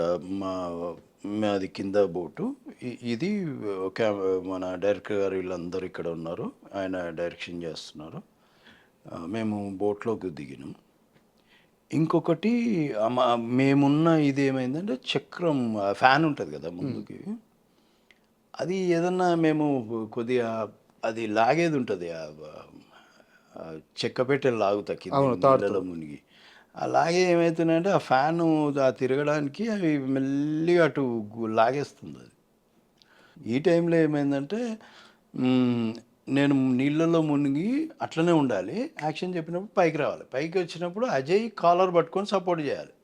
ఆల్రెడీ ప్రభాస్ గారు కాలు పట్టుకొని ఉన్నారు, మీ కాలు పట్టుకొని ఉన్నారు. ఎప్పుడైతే నేను యాక్షన్ చెప్పగానే పైకి వచ్చానో ఈ అజయ్కి ఏమైందంటే నేను మిస్ అయిపోయినా, కాలర్ మిస్ అయిపోయింది, పట్టుకోవడం మిస్ అయిపోయింది. ఎట్లయితే లేచింది, నేను అప్పటిదాకా ఊపిరి ఆపుకొని ఉన్నా, ఆ లేచిన ఆ సేపట్లోనే నేను కొద్దిగా ఊపిరి తీసుకున్నా. వీడు డ్రాప్ అయిన తప్పని అట్లనే పడ్డా. ప్రభాస్ ఏం చేసిందంటే వదలట్లే, నాకేమి ఈత రాదు ఒకటి, ఇంకొకటి ఆ ఫ్యాన్ గుంజుతుంది అటు, అట్లాగేస్తుంది. అది ప్రభాస్ టెన్షన్. ఆ బోట్ ఏమైందంటే ఇప్పుడు నేను ఎట్లయితే లేచినా ఇట్లా పడ్డానో ఆ నీళ్ళు అనేవి పైకి వస్తాయి, అన్నీ చేతుల మీద బాడీ మీద అంతా పడింది. ప్రభాస్ వదలట్లేదు, నేనేమో నాకు ఊపిరి ఆడట్లేదు లోపల. ఏమో ఒక ఫ్రాక్షన్ ఆఫ్ సెకండ్లో అన్ని చక్ చక్ చక్ చక్ చక్ ఏవో అన్ని ఇదైపోయింది. వదలట్లేదు నాకు, కానీ నాకు తెలుస్తుంది ప్రభాస్ లాగడానికి ట్రై చేస్తున్నాను, ఒక మనిషి పట్టుకునే ఉన్నాడు. జారిపోతున్నా అనేది కూడా తెలుస్తుంది నాకు. ఎందుకంటే నా ప్యాంట్ మీద నీళ్లు పడ్డాయి, ప్రభాస్ చేయి మీద నీళ్లు పడ్డాయి, ఇంకా జారుతుంది. ఇంకా లెగ్స్ పట్టుకున్నాడు జారింది, ప్యాంట్ పట్టుకొని అస్సలు వదలట్లే. ఇన్ని జరిగిపోయినాయి ఆ ఫ్రాక్షన్ ఆఫ్ సెకండ్లలో, జరిగిపోయినాయి ఇన్సిడెంట్లు. ఆఖరికి జారిపోయేసరికి తప్పని ఇట్లా తిరగడం, నేను తల కూడా పైకి పెట్టలేదు, ఏమన్నా అందుతుందేమో అని ఇట్లా అన్నా అంతే. అందేసరికి ఆ బోట్ ఎడ్జు అది బెండ్ అవుతుంది కదా, అట్లా ఇట్లా ఊగుతుంది, నిలబడదు. అది దొరికింది నాకు. దొరికి అప్పుడు గాలి తీసుకొని అప్పుడు అందరు లేపినారు అట్లా. అదే ప్రభాస్ పడ్డ టెన్షన్ ఏంటంటే, ఎక్కడ పొరపాటు జరుగుతుందో, ఒకవేళ మనోడికి ఈత రాదు, పొరపాటున వీళ్ళు ఉన్నారు అంటే సేవ్ చేయడం, వీళ్ళు గజయిత గల ఒకరిద్దరిని పెట్టుకొచ్చిండ్రు సార్. ఎంతైనా అది ఒరిజినల్ సీ కదా సార్, దగ్గర మార్జిన్ లేదు, పెద్దగా మార్జిన్ లేదు మాకు, ఈడనే ఉంది. అది ఏమైనా సెట్ అయితే అనుకోవచ్చు. అది కూడా మేము ఎంత ఒడ్డున చేస్తలేము, 30 కిలోమీటర్లు 40 కిలోమీటర్ల లోపల ఉన్నాం సముద్రంలో. ఎడ్జ్ అనేది కనిపించద్దు మనకి, ఒడ్డు అనేది కనిపించద్దు, అందుకని లోపలికి వెళ్ళాం. బయటకు వచ్చిన తర్వాత అజయ్ గారిని ఏమన్నారు మీరు? నేనేమనలే, అరే నువ్వు జారిపోయినారా నేను నాకు బాగా గుర్తు ఏంటంటే, నేను అంటే బయటకు వచ్చేసరికి అన్నీ కొందరు ఒక్కొక్కరే అన్నీ గుర్తొచ్చినాయి అన్నారు కొందరు. మళ్ళీ చేసి మళ్ళీ నవ్వుకుంటూనే వెళ్ళినా, ఫుల్ తడిచిపోయినా, ఏడ్చారా? నేను ఏడుస్తున్నట్టున్నా, అది నేను తుడుచుకుంటున్నా. మయూ రాజమౌళి గారి కూతురు ఉంది, అది చిన్న ఉంది, అది ఎంత 6 నెలలే ఉంటుంది, అది సంవత్సరం ఉంది అనుకుంటా. నేను పచ్చిగా అయిపోయి ఇంకా నేను ఈ బోట్లో నుంచి ఆ బోట్లోకి ఎక్కి, దాంట్లో పెద్ద దాంట్లోకి ఎక్కిన, సార్ వాళ్ళందరూ ఉన్నారు ఆ దగ్గర. ఎక్కితే ఆ పాప నన్ను ఎత్తుకో అంటుంది. నాకు అక్కడ కళ్ళలు నీళ్ళు వచ్చేసి, ఎత్తుకో అంటుంది, నా దగ్గరకు వస్తా ఉంటుంది. రామగారు ఎత్తుకుంటే ఆగట్లే అసలు, ఇట్లా వస్తుంది. వద్దమ్మా పచ్చిగునేమో అని. ఇప్పుడు పెద్ద అయిపోయింది, చిన్న ఉంది అప్పుడు. అదొక ఇన్సిడెంట్ బాగా గుర్తున్నాను. సరే, మళ్ళీ మీ వ్యక్తిగత విషయం తీస్తున్నాను అని చెప్పి పొరపాటుగా అనుకోకపోతే ఒక క్వశ్చన్. ఈ ఇన్సిడెంట్లో ఆ కాలు జారిపోయిన తర్వాత, లోపలికి వెళ్ళిపోయిన తర్వాత లైఫ్ అంతా తిరిగింది అని చెప్పారు. Short cut. ఆ టైంలో భార్య బిడ్డలు గుర్తు రాలేదా? మేబీ గుర్తు వచ్చిండొచ్చు, అందరు గుర్తొస్తారు, టక్ టక్ టక్ టక్ టక్ అంతే. అవి ఏది మైన్యూట్ అది ఏది ఎక్కువ గుర్తుంది అనేది కూడా మనం చెప్పలేము ఇప్పుడు. అట్లా పర్టికులర్ టైం అంతే. దాని తర్వాత ఇంకా పెద్ద ప్రాబ్లం వచ్చింది, ఇంకేం లేదు. షూటింగ్లలో అయితే అదొక్కటే, అంటే ప్రాబ్లం కూడా కాదు, అది మిస్టేక్ అయిపోయింది. మేబీ ప్రభాస్ అక్కడ దాకా పట్టుకున్నాడుగా, లేదంటే జారిపెట్టునేమో, చెప్పలేము నేను అందులోకి. తర్వాత ప్రభాస్ గారికి వచ్చి ఏం చెప్పారు మీరు? థ్యాంక్స్ చెప్పడం? థ్యాంక్స్ చెప్పడం తప్ప ఇంకేం చేయగలను. ఏమన్నారు? నేను ఇంటర్వ్యూలో కూడా ఒకటి, అప్పుడులో మేము ఛత్రపతి రిలీజ్ అయిన తర్వాత కూడా ఈ విషయం గురించి చెప్పాను. నేను ఏమనలే, ఆయన టెన్షన్ పడుతున్నాడు, ఆయనకి ఎక్కువ టెన్షన్ ఉంది. నేను తట్టుకోలేకపోయేటోని శేఖర్ ఏదైనా ఏంటని, కానీ అట్లాంటి ఎమోషనల్ సిచ్యువేషన్ అది. ఛత్రపతి సినిమా గురించి నాకు ఇంకొక విషయం తెలిసింది సార్. యాక్చువల్గా cinema super duper hit, Prabhas గారి కెరీర్ని నిలబెట్టిన సినిమా, ఇవన్నీ ఓకే. వర్షం తర్వాత ఛత్రపతి చాలా పెద్ద హిట్, ఇవన్నీ ఓకే. బట్ ప్రభాస్ గారు ఛత్రపతి సినిమా చేస్తున్నంతసేపు కూడా చాలా ఎగ్జైట్గా ఉండేవారట. చాలా మైనర్ థింగ్స్ కూడా గమనించుకుంటూ రాజమౌళి గారి దగ్గర పక్కకి వెళ్ళి, డార్లింగ్ హిట్ అవుద్ది కదా, ఈ సినిమా హిట్ అవుద్ది కదా, కొడుతున్నాం కదా, చాలా ఈగర్గా ఛత్రపతి హిట్ కొట్టాల్సిందే అని చెప్పి చాలా టెన్షన్ పడ్డారట. నిజమేనా? అది నాకేం కనిపించలేదు. మేబీ వాళ్ళు మాట్లాడుకొని ఉండొచ్చు, నాకు తెలియదు. ఎందుకంటే అప్పటికి ప్రభాస్కి వర్షం వచ్చింది, మంచిగా ఆడింది. సో ఇంకా అంత పెద్ద ఇది. ఈ సినిమా జరిగేటప్పుడు మన కృష్ణవంశీ గారితో సినిమా వచ్చింది, అది ఫ్లాప్ అయిపోయింది, చక్రం. కానీ అందులో పర్ఫార్మెన్స్ బాగుంటుంది, ప్రభాస్ గారి క్యారెక్టర్ కానీ పర్ఫార్మెన్స్. అదే టైంలో ఇది జరుగుతుంది. సో మేబీ ఆయనకి ఆ ప్రెషర్ ఉండిండొచ్చు ఇది. కానీ మాకు ఎప్పుడు, ఎందుకంటే ఆయన సంగతి తెలుసు కాబట్టి గన్ షాట్ అని మేము ఫిక్స్ అయిపోయినాం. ఓకే. మేము ఛాలెంజ్లు ఇస్తాం ఇప్పుడు. ఎట్లా అంటే ఇది ఆడకపోతే ఇండస్ట్రీ మానేస్తా అంట. ఇదే మాట నా నోటికి వచ్చేది. రాజమౌళి గారి సినిమాల విషయం. సినిమా నాకు నేను చేస్తా కాబట్టి నాకు కొద్దిగా ఐడియా ఉంటుంది. అవే ఇంటర్వెల్, అవే ఛత్రపతి కానీ, సింహాద్రి కానీ. నేను ఇట్లానే అన్నా సింహాద్రి అప్పుడు కూడా అన్నా, సినిమా ఆడకపోతే ఇప్పుడు ఏదో అరకూర వేషాలు వస్తున్నాయి, ఇది కూడా బంద్ చేసుకొని కొరియర్, అంతకుముందు కొరియర్ చేస్తున్నా, కొరియర్ చేసుకుంటాను, నేను కొరియర్లో పని చేసుకుంటా అని చెప్పి. అది అంత నమ్మకం రాజమౌళి అంటే. నమ్మకం ఆయన. ఎందుకంటే ఆయన కథ మీద ఆయన కొన్ని ఎపిసోడ్స్ ఉంటాయి, ఆ ఎమోషన్ని క్యారీ చేసే ఎపిసోడ్స్ మనకు ఎప్పుడైతే పడాలనో దెబ్బ అప్పుడే పడుతుంది ఆ సీన్లో. కొద్దిగా అటుపోదు ఎప్పుడైనా సరే ఆయన సినిమాలలో, కొద్దిగా ఇటుపోదు. మనకు ఆడియన్స్కి ఎయ్యర్రా ఈ నా కొడుకుని అన్నప్పుడు వీడు ఇట్లుంటాడు, అప్పుడే గొడ్డలేసింది అనుకోండి, ఎయ్యి నా కొడుకుని అంటారు. ఇట్లాంటి మేము థియేటర్లలో పోయి, ఊర్లలో పోయి, లో క్లాస్ దానిలలో ఎవరికి ఇన్ఫర్మేషన్ లేదు. మేము 3 రోజులు అట్లా రిలీజ్ అయిన తర్వాత వెళ్ళేటోళ్ళం. అట్లా కట్టెలు తీసుకొని రాజమౌళి మేమందరం ఇట్లా చూసేటోళ్ళం. నేను సింహాద్రికి బాగా ఎప్పుడు ఏ థియేటర్ కన్నా నా సీనే వచ్చేది, ఆ గొడ్డలి అన్నారికేది ఇదే వచ్చేది. పాన్ వేసుకొని వస్తూ ఉంటాయి ఈ సీన్లు. నాకు అంత నమ్మకం. ఎందుకంటే వేరే ఉండదబ్బా. ప్రతి ఎమోషన్ ఏడ జనాలు కనెక్ట్ అవుతారు, అన్ని ఐడియా ఉంటుంది ఆయనకి పక్కగా. సింహాద్రి టైంలో సార్, అంటే ఆ సినిమా గురించి త్రిబుల్ ఇంటర్వ్యూలో రామ్ చరణ్ గారు చెప్పారు. అంటే ఎన్టీఆర్ గారి సినిమాని మా నాన్న చూశారు, చిరంజీవి గారు చూశారు సింహాద్రి. ఆ టైంలో అసలు మా నాన్న స్పెల్ బౌండ్ అయిపోయారు ఆ సినిమా చూసి. నాకు కూడా ఆ సినిమా అంత ఇష్టం అని చెప్పేసి. మెగాస్టార్ అంతటి వ్యక్తి అప్పటికి ఒక చిన్న హీరో ఎన్టీఆర్ గారు. ఆది పడింది బట్ అంటే యంగ్స్టర్ ఫేస్లో కూడా మెచ్యూరిటీ లేదు. ఇది ఇంకా అది హిట్ అయిపోయింది. ఇంకా దాని తర్వాత పడ్డ సినిమా సింహాద్రి. ఆ వయసులో అంత పెద్ద స్టార్డమ్ వచ్చిందంటే అది. అప్పుడు ఇండస్ట్రీలో ఆ సినిమా ఇంపాక్ట్ ఎలా ఉండేది సార్? ఎలా మాట్లాడుకునేవారు సింహాద్రి గురించి? ఏం మాట్లాడేవి ఇప్పుడు అంత సాలిడ్ హిట్ సింహాద్రి. యాక్చువల్గా కొందరంటే స్టూడియో నెంబర్ 1 అంత ఇంపాక్ట్ ఉండదు మనకి. ఇంటర్వెల్ బ్లాక్ ఓకే, కానీ ఏదో సింహాద్రికి వచ్చేసరికి ప్యూర్ మాస్ అయిపోయింది అది సినిమా. సో మేము ఎక్కడికి వెళ్ళినా అంత మంచి రెస్పాన్స్. ఈవెన్ నేను అప్పుడు తారక్ రాలేదు, అప్పుడు మేము టూర్లోకి వెళ్ళినప్పుడు నన్ను చూసి అసలు జనాలు గోలా, పొరపాటున వచ్చినామని తెలిస్తే కింది నుంచి టర్న్ అయ్యి ఇది అని మళ్ళీ నాకు పాన్లు కట్టించి తీసుకొచ్చి ఇవ్వడం ఇవన్నీ చూసి నేను అనుకున్నా, ఇప్పుడు తారక్ వచ్చింటే పరిస్థితి ఏందా అని.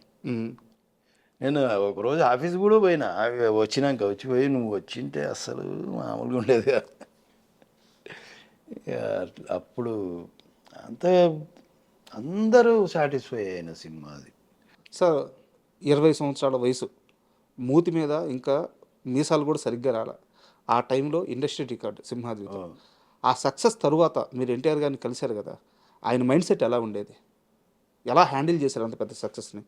సక్సెస్ వచ్చింది అంతే తప్ప మళ్ళీ అవే మాటలు అదేం మారదు. అది అదే అల్లరి అంతే, అదే ఉంటుంది. పెద్ద హీరోని అయిపోయాను లేదు, అది ఏం లేదు. ఇంకో సినిమా మీద ఆలోచించేటోడు అంతే తప్ప వేరే.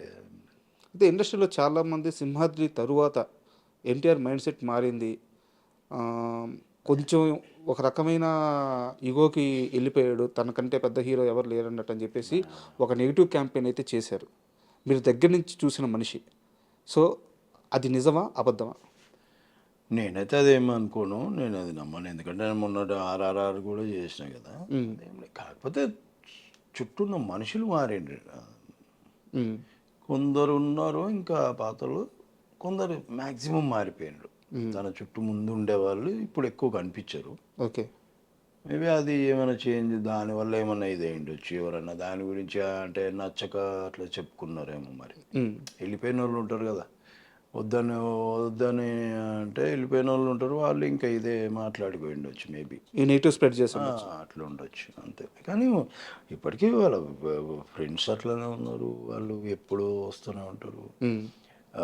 బాహుబలి ఉన్నాడు ఎప్పుడు ముందు నుంచి ఆ కుర్రోడు మేకప్ చూసుకునేవాడు. ఆ పిల్లోడు ఉన్నాడు.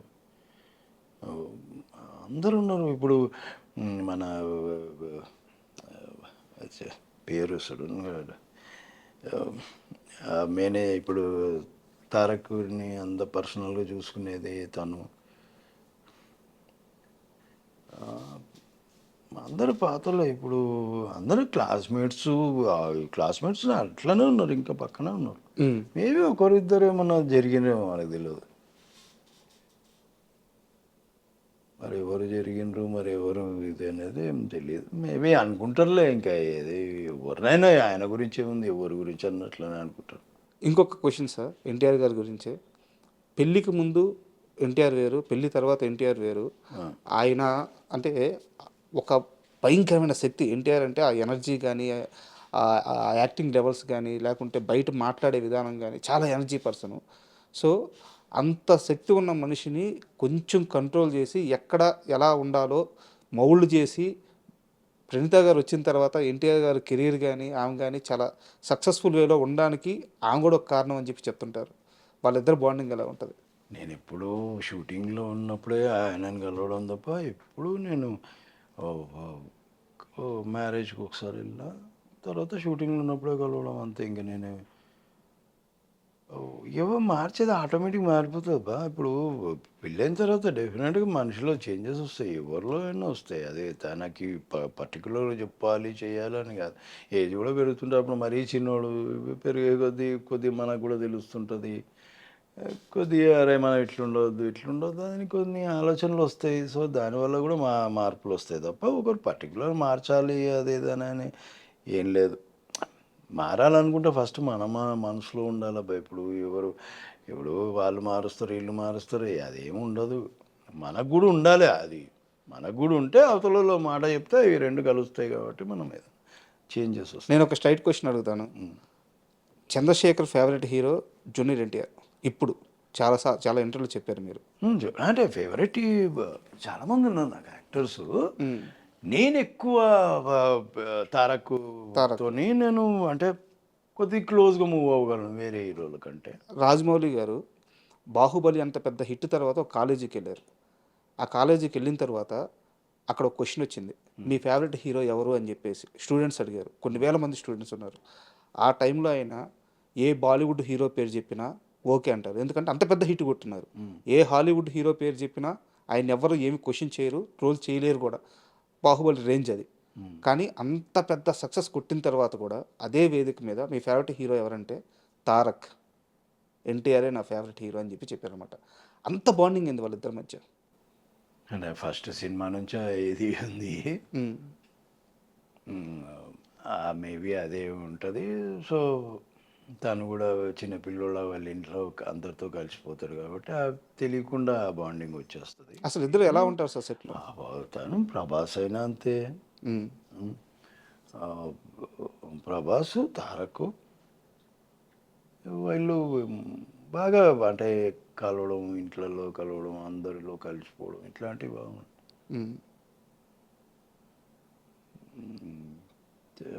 తారక ఇంకా అదే వీళ్ళు కూడా చిన్న పిల్లోళ్ళే అన్నట్టే చూసిండు స్టూడెంట్ నెంబర్ 1 నుంచి. మేబీ అది ఉంటుంది. అండ్ ఇప్పుడు మీరు చేస్తున్న ప్రాజెక్ట్ సెన్సెస్?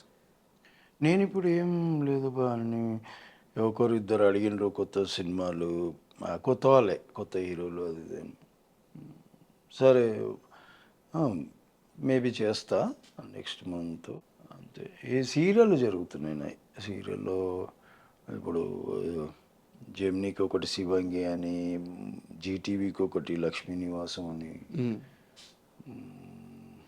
మరి రంగుల రాటం ఈటీవీకి మల్లెమాల వాళ్ళది. ఇవి చేస్తున్నా. ఏమైనా అడపదడప సినిమాలు వస్తే అవి చేస్తున్నా.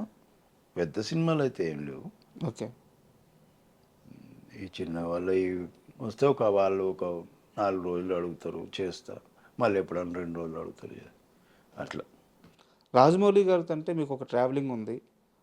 సో దానివల్ల మీరు ఆయనకి నచ్చారు, ఆయన మీకు నచ్చారు. యాక్టింగ్ పరంగా మీకు ఒక అండర్స్టాండింగ్ ఉంది. సో మీరు ఆయన సినిమాల్లో కనిపిస్తున్నారు, ఓకే. బోయపాటి గారితో మీ అనుబంధం ఏంటి? ఆయన కూడా మ్యాక్సిమం ఆయన సినిమాల్లో మిమ్మల్ని ఉంచుకునేలా చూస్తుంటారు.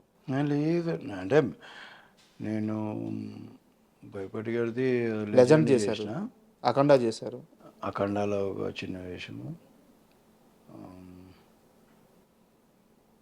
ఇంకా మన ఇవే కొద్దిగా అంటే మధ్యలో ఒకటి శక్తి అనే సినిమా వచ్చింది కదా, అందులో ఓ చిన్న వేషం, అంటే చిన్నదంటే నేను నా ఫేస్ కూడా కరెక్ట్గా అనిపించదు, వస్తున్నాను చంపేస్తాను పోతాడు, దమ్ము దమ్ము దమ్ము.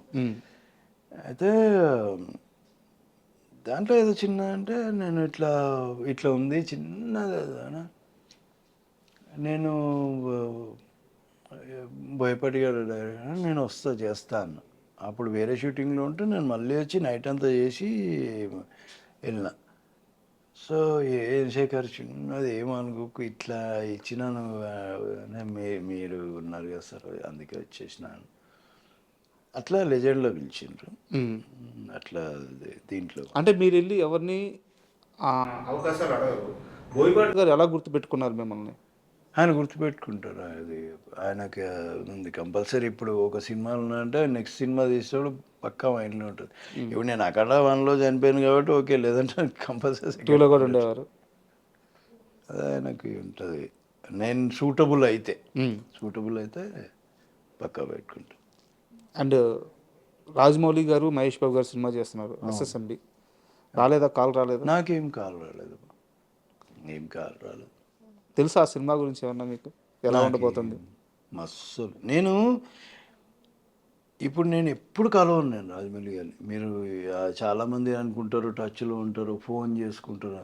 అసలు ఆయన నంబర్ కూడా నా దగ్గర ఉండదు. అవునా? ఆయన నంబరు ఉండదు నా దగ్గర. ఎప్పుడు కలుసుకున్నదే లేదు అసలు. షూటింగ్ ఉంటే నాకు కబురు వస్తుంది, పలానా డేట్లో నేను ఆ డేట్ పోయినప్పుడు ఆయన ఉంటాడు కాబట్టి ఊరికే అంతే చూసుకుంటాం, హేయ్ ఆటం ఓ సెకండ్ ఇచ్చుకుంటాం, కథ ఏదైనా సీన్ ఉంటే చెప్తారు, లేదంటే ఇక అటు ఇటు పోయినాక మళ్ళీ నా సీన్ వచ్చినప్పుడు అప్పుడు శేఖర్ ఇది సంగతి. లాస్ట్ టైం ఎప్పుడు కలిసారు రాజమౌళి గారిని? ఆర్ఆర్ఆర్ అప్పుడే. షూటింగ్ అయిపోతే ఇప్పుడు దాకా కలవలేదా? నీకు కలవలే ఇంకా కాల్ కూడా చేయలేదు? లే, ఫోన్ నంబరే ఉండవు. నేను ఎప్పుడు కాలే, మాకు ముందు నుంచి అంతే, ఎప్పుడు హ్యాపీ బర్త్డే ఇట్లా మెసేజ్ పెట్టుడు కానీ ఏమి లేవు ముందు నుంచి అంత.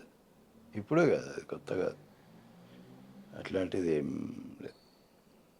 మేబీ నా ప్లేస్లో ఉంటే వేరే వాళ్ళు ఏమో తెలియదు మరి ఇట్లుండేటప్పుడు. నాకు అంత ఫ్రీడమ్ ఉంది, అంత ఫ్రీడమ్ ఇచ్చిండ్రు నాకు. త్రిబుల్ ఈ సినిమాతో ఇండస్ట్రీ మొత్తాన్ని, అంటే ఒక ఇండియన్ సినిమా మొత్తం రాజమౌళి వైపు తిరిగి చూసింది. అంతకుముందు బాహుబలి ఉంది, బాహుబలి 2 ఉంది, చాలా పెద్ద సక్సెస్.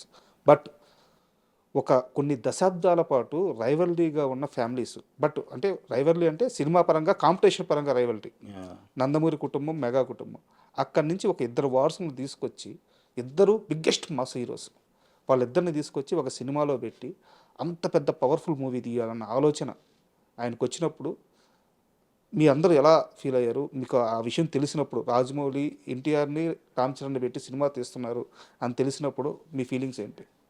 ఏమో మేము ఎప్పుడు డిస్కషన్, మేము కలిసింది లేదు, ఏం లేదు. ఎవరైనా నా దోస్తులు ఇప్పుడు వాళ్ళని కూడా ఏం నేను ఒకటే అనుకుంటా, అద్భుతం జరుగుతుంది అనేది మాత్రం అనుకుంటా అంతే.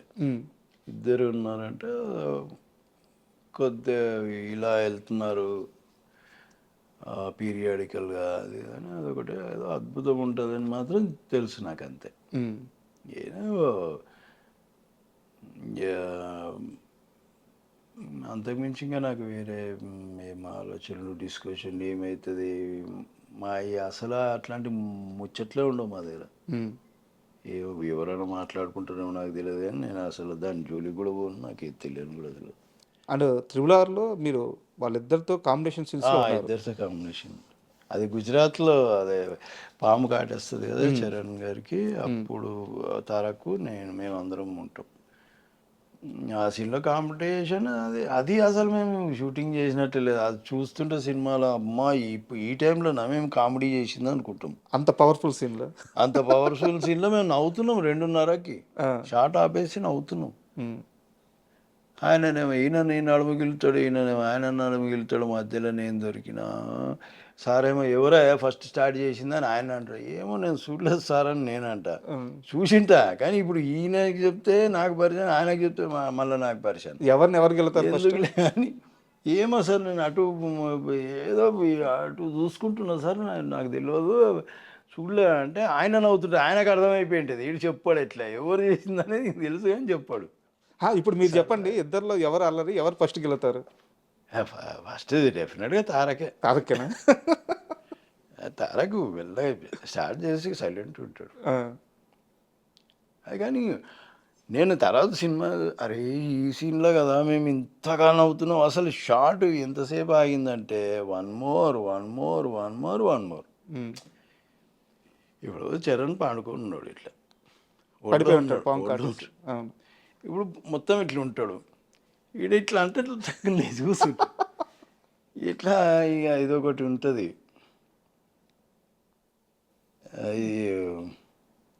నేను అనుకున్నా గుజరాత్లో జరుగుతుంది ఇది, రాత్రి 2:30 అవుతుంది, ఆ టైంలో జరిగింది ఇది అంతా. అంటే వాళ్ళిద్దరూ కూడా పెద్ద మాస్ హీరోలు, స్టార్ హీరోలు, ఒకరి మధ్య ఒకరికి ఇగో కానీ అట్లాంటివి ఏమి ఉండేవి కదా? ఏం లేదు, వాళ్ళు ఇద్దరు ముందు మంచి ఫ్రెండ్స్ కదా. అదేం అంటే బయట వాళ్ళిద్దరు ఫ్యాన్స్ మా హీరో పెద్ద అని చెప్పి కొట్టుకొని చచ్చిపోతారు. ముందు నుంచి ఉన్నదే కదా మన దగ్గర. ఇప్పుడు ఏం కొత్త ఏముంది? ఎవరా ఇప్పుడు మనం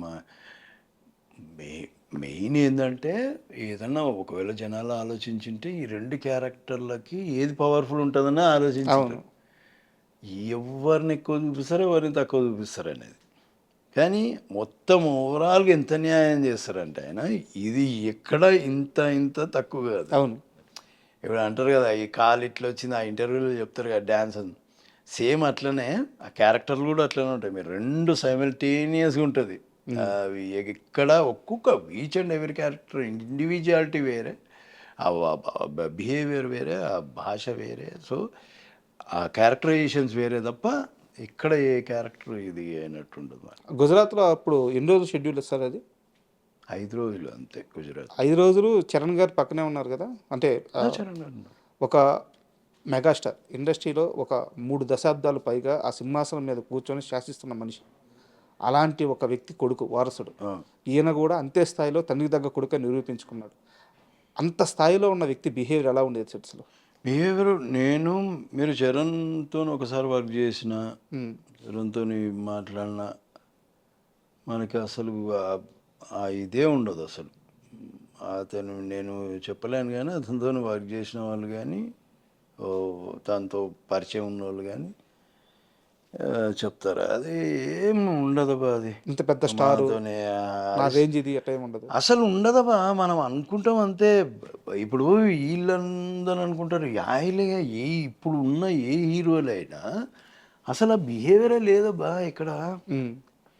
కాకపోతే ఎవరి క్యారవాన్లో వాళ్ళు కూర్చుంటారేమో తప్ప అసలు ఎవరికి లేదు. అది నేను ప్రతి ఇంటర్వ్యూలో ఆలోచిస్తూ ఉంటాయి.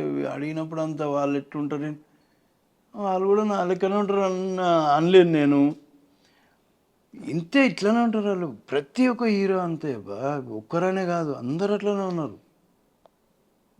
నాకు మరి ఎందుకు వచ్చిందో ఇది బిహేవియర్ ఇట్లా ఉంటే అట్లా ఉంది, ఆయన ఎట్లుంటాడు ఈయన ఎట్లుంటాడు, ఎందుకు వచ్చిందో టాపిక్ తెలియదు. కానీ నా దృష్టిలో ఎప్పుడు ఎవ్వరు అట్లా బిహేవ్ చేసిందో లేదు. ఇంతమందిని చూసినాను నేను, ఇంతమంది యాక్టర్స్తో పనిచేసి. అస్సలు మీరు ఒక మాట అన్నారు, మహా అయితే వాళ్ళు పర్సనల్గా వెళ్ళి వాళ్ళ క్యారీవాన్లో కూర్చుంటారు కానీ అంత మించే ఉండదని చెప్పి. బట్ అలా కూడా కూర్చొని ఒక హీరో మీద ఎప్పుడు కూడా తను కావాలనుకుంటే సెట్స్లో రాజభోగాలు వస్తాయి. బట్ ఎప్పుడు కూడా ఒక చెట్టు కింద కుర్చీ చేసుకొని కూర్చుంటాడు ఒక హీరో. ఆ హీరోతో మీరు పనిచేస్తున్నారు. ఆ హీరో మీద విపరీతమైన నెగిటివిటీ వచ్చింది. ఎవరో అర్థమైంది ఆ హీరో? పవన్ గారు, బాలకృష్ణ గారు. బాలకృష్ణ గారు ఏమో నెగిటివిటీ ఆయనది ఓ లోకం అబ్బా. ఇప్పుడు ఆయన రెడీ అయ్యే వరకే క్యారవాన్లో ఉంటాడు. వస్తారు ఒక కుర్చీ వేసుకుంటారు, బుక్కులు పట్టుకొచ్చుకుంటారు. ఆయన లేదంటే ఏదన్నా గ్రాంధికం సంబంధించి పద్యాలకు సంబంధించి ఆ సినిమాకి సంబంధించి అవి వింటూ ఉంటారు, లేదంటే బుక్కులు చదువుతూ ఉంటారు. అవి ఎప్పుడన్నా సరదాగా ఉంటే వాళ్ళని వీళ్ళని పిలుచుకొని 4 మంచి మాటలు మాట్లాడుతారు, అంతే. ఇంకా ఆయన పని. కాకపోతే టైం అంటే టైం, ఆ స్ట్రిక్ట్నెస్ అది ముందు నుంచి ఉంది కాబట్టి ఇది ఉంది అంతే. నెగిటివ్ అనేది ఆయన పైన నెగిటివ్ చేస్తున్నారు. అది ఈ చెప్పేటోళ్ళు చేసింటారు. ఈ నెగిటివ్ చేసేది కాదు, ఆయన పద్ధతిలో ఆయననే ఉంటాడు. ఆయన ముందు నుంచి ఎట్లనో ఇప్పుడు అట్లానే ఉంటాడు. కాకపోతే వీళ్ళకి నచ్చక ఏదో చెప్పింటారు అంతే. వీళ్ళకి ఆ బిహేవియర్ నచ్చక, వీళ్ళకి ఏదో నచ్చకనో చేస్తుండొచ్చు. మరి ఎప్పుడు అనిపించలేదు. మరి నేను బాలయ్య బాబు గారితో లెజెండ్లో ఒక పర్లేదు అంటే అక్కడక్కడ కనిపించిన ఆయన కాంబినేషన్లో 3 రోజులు ఏమో ఆ ఫైట్ సీక్వెన్స్లో. అంతకుముందు విజేంద్ర వర్మ అని ఒకటి చేశాను, ఆయన కాంబినేషన్లోనే ఉంటుంది నా సీన్ మొత్తం, ఆయనతోనే డైలాగ్. దాని తర్వాత జయసింహాలో చేసిన నేను, ఆయన one of the friend character చేసిన. మళ్ళీ అఖండాలో చేసిన. అఖండాలో చేసేటప్పుడు ఒకటే సీను, కాకపోతే నాకు ఆయనకి కాంబినేషన్ అవ్వదు. కాకపోతే ఆయన వర్క్ ఏదో ఉంటే అప్పటివరకు తీసిన. నేను అప్పుడు వచ్చిన, మధ్యాహ్నం వచ్చిన, నా విగ్ ఏదో ఇది సెట్ చేసి అంతా చేస్తున్నారు. ఆయన అక్కడ దూరం నుంచి ఉన్నారు, దూరం చూశారు. నేను వెళ్దాము నమస్కారం పెడదామని వెళ్ళేసరికి వేరే వాళ్ళు అన్నారు ఆయన పద్యాలు వింటున్నాడు వెళ్ళకు అన్నారు. కానీ ఆయన దూరం నుంచి గమనించిండు. నేను నా ఎదవమో మాటం కాకపోతే దూరం నుంచి అని ఇట్లా అనొచ్చు కదా, నేను అనలే. నేను దగ్గర పోయి పలకరిద్దాం అనేది నా ఉద్దేశం ఉంది. వీళ్ళేమో పద్యాలు వింటుండు కదా, ఆయన ఆ మూడ్లో ఉన్నారేమో, అటు ఇటు చూస్తున్నట్టున్నారు. నేను డిస్టర్బ్ చేయడం ఎందుకని నేనున్నా. వీళ్ళు ఎందుకంటే నా మైండ్లో వేసి పెట్టిండ్రు, వీళ్ళు ఆయన దగ్గర పద్యాలు ఇది ఉన్నానా, ఇది ఫిక్స్ అయిందనా. ఆయన ఇంకా ఇదంతా అయినాక దగ్గర పోయినబ్బా, దగ్గర పోయి సార్ నమస్కారం, ఎవరు సార్ నేను శేఖర్ అని, మనం ఇంతకుముందు మీతో వర్క్ అన్నాడు. దెబ్బ పట్టేదిరా అనుకున్నా. అంతకుముందు నన్ను చేసి మళ్ళీ నా పేరు పెట్టి పలకరించేటోళ్ళు.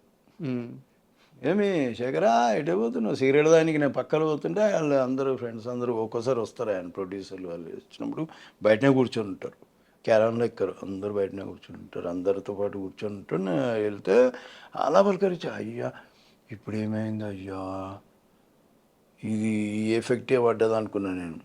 ఎందుకంటే మనిషి చూసినప్పుడు కాంటాక్ట్ అయినప్పుడు నేను చేయాలి కదా.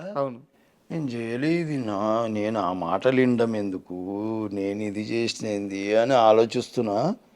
మళ్ళీ ఇక ఆ విగ్ అది పెట్టుకుంటే జర డిసప్పాయింట్మెంట్లు ఉన్నా.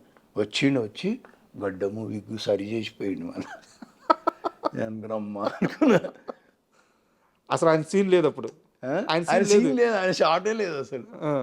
వచ్చిండు ఆడ అన్ని పద్యాలు అన్నీ వినేసి ఆడ నుంచి వచ్చి ఇలా వచ్చి మళ్ళా ఎగ్గి చేసి ఇదే ఇలా ఉండాలి సెట్ చేసి అప్పుడు వెళ్ళిపోయాను. అప్పుడు రిలాక్స్ అయినా అమ్మ ఆయన. లేకపోతే ఒక సీన్ కూడా ఇదే ఆలోచనలు ఉంటుండే నాకు మనసులో, అరే ఇట్లా అయిపోయింది ఏంటి అని. అట్లాంటి సీన్ ఉన్నాయి. సార్ మీకు సంబంధం లేదు అసలు, బట్ చాలామంది ఆడియన్స్కి ఇది తెలుసుకోవాలని ఉంది. ఒక సీరియస్ క్వశ్చన్ ధైర్యం చేసి అడుగుతున్నాను. జూనియర్ ఎన్టీఆర్ గారు, బాలకృష్ణ గారు, వీళ్ళిద్దరికీ ఒకరి మీద ఒకరికి ఎంతటి ప్రేమ ఉంటుంది ఎప్పుడన్నా గమనించారు? వారి మాటల్లో ఎన్టీఆర్ గారి మాటల్లో బాలకృష్ణ ప్రస్తావన కానీ, బాలకృష్ణ మాటల్లో ఎన్టీఆర్ గారి ప్రస్తావన కానీ ఎప్పుడన్నా రావడం మీ ముందు ఉన్నది ఉన్నట్టు చెప్పండి సార్ తెలిస్తే. మీకు ఫస్ట్ ఆఫ్ ఆల్ ఒకటి చెప్తా, ఇప్పుడు మీరిద్దరు వీళ్ళు మాట్లాడుకుంటున్నారో నేను ఆడుండా, ఎవరైనా సరే వాళ్ళందరూ మాట్లాడుకుంటాము, నేను ఉండా, పక్కకి వెళ్ళిపోతా. నాకు ఏ రాజకీయాల గురించి ఇంట్రెస్ట్ కానీ, వీళ్ళు ఏం మాట్లాడుకుంటారనే ఇంట్రెస్ట్ కానీ నాకు ఉండదు. ఎప్పుడన్నా పొరపాటున కూర్చోవాల్సి వస్తే కూర్చుంటేనే తప్ప అప్పుడు నా ముందు ఇవేమీ జరగవు. నేను వినడం, ఇప్పుడు మీరు ఎట్లా వింటారో నేను అట్లా వినడం అంతే. వాళ్ళు ఇట్లా అనుకున్నారంట, వీళ్ళు ఇట్లా అనుకున్నారంట, అంతేగాని నాకైతే ఇప్పుడు మీకెంత తెలుసో నాకంతే తెలుసు దాని గురించి. ఎందుకంటే మనము ఇప్పుడు ఇట్లా అంట కదా, నేను ఎవరితో తారక్తో ఎవరితో అంత లేదు, నేను అలా మాట్లాడలేను. మీకు చెప్పిన బేసిక్గా వేషం అడగనీకనే మాట పడే మనిషిని నేను. నాకు ఈ క్వశ్చన్లకు ఆన్సర్లు నాకు ఎట్లా దొరుకుతాయి? నేను అడగాలి కదా ఫస్ట్. నాకు ఈ క్వశ్చన్లకు ఆన్సర్లు దొరకాలంటే నాకు అస్సలు నాలెడ్జ్ లేదమ్మా దాని గురించి కానీ, పాలిటిక్స్ గురించి కానీ ఏం నాలెడ్జ్ లేదు. బాబాయ్ అంటే విపరీతమైన ప్రేమ ఉంది, కాకపోతే పరిస్థితుల వల్ల దూరంగా ఉండాల్సి వస్తుంది అని చెప్పేసి చాలా మంది. నేను తారక్ని ఫస్ట్ టైం చూసింది ఎక్కడంటే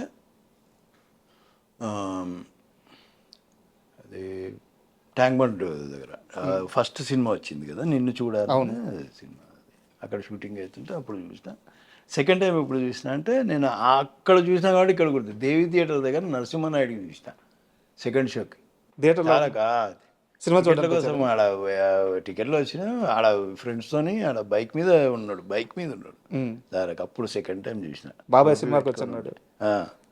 అది చూసాం. మరి అంత అభిమానం లేకపోతే ఎట్లా వస్తారు అంత ఈ ప్రేమ లేకపోతే మనం అనుకుంటాం కానీ ఆ బ్లడ్ రిలేషన్ అబ్బా ఎక్కడ పోదు, అది ఉంటుంది. మేబీ అక్కడక్కడ అంటే ఈ ఆయన జర గంభీరమైన మనిషి బాలేబాబు అనుకున్నటోళ్ళు ఏమనుకుంటారు ఇక మనకెందుకు మళ్ళా. ఈ మధ్యకాలంలో అంటే ఈ మధ్యకాలం అని కాదు, నేను మొన్న రీసెంట్గా సుమన్ గారిని ఇంటర్వ్యూ చేసినప్పుడు కూడా ఆయన ఒక మాట అన్నారు. కృష్ణరాజు గారితో సినిమా అంటే మాకందరికీ కూడా ఒక ఫుడ్ ఫెస్టివల్ లాంటిది. తిన్నాము ఇంక వద్దు అన్నా కానీ ఆయన పెట్టేవారు.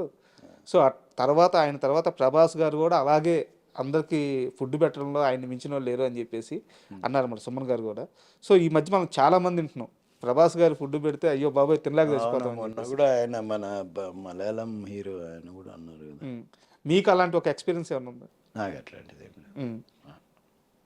మేము మ్యాక్సిమం చేసింది ఎక్కడబ్బా వైజాగ్లో ఆ రోడ్ల మీదనే మేము చేసింది.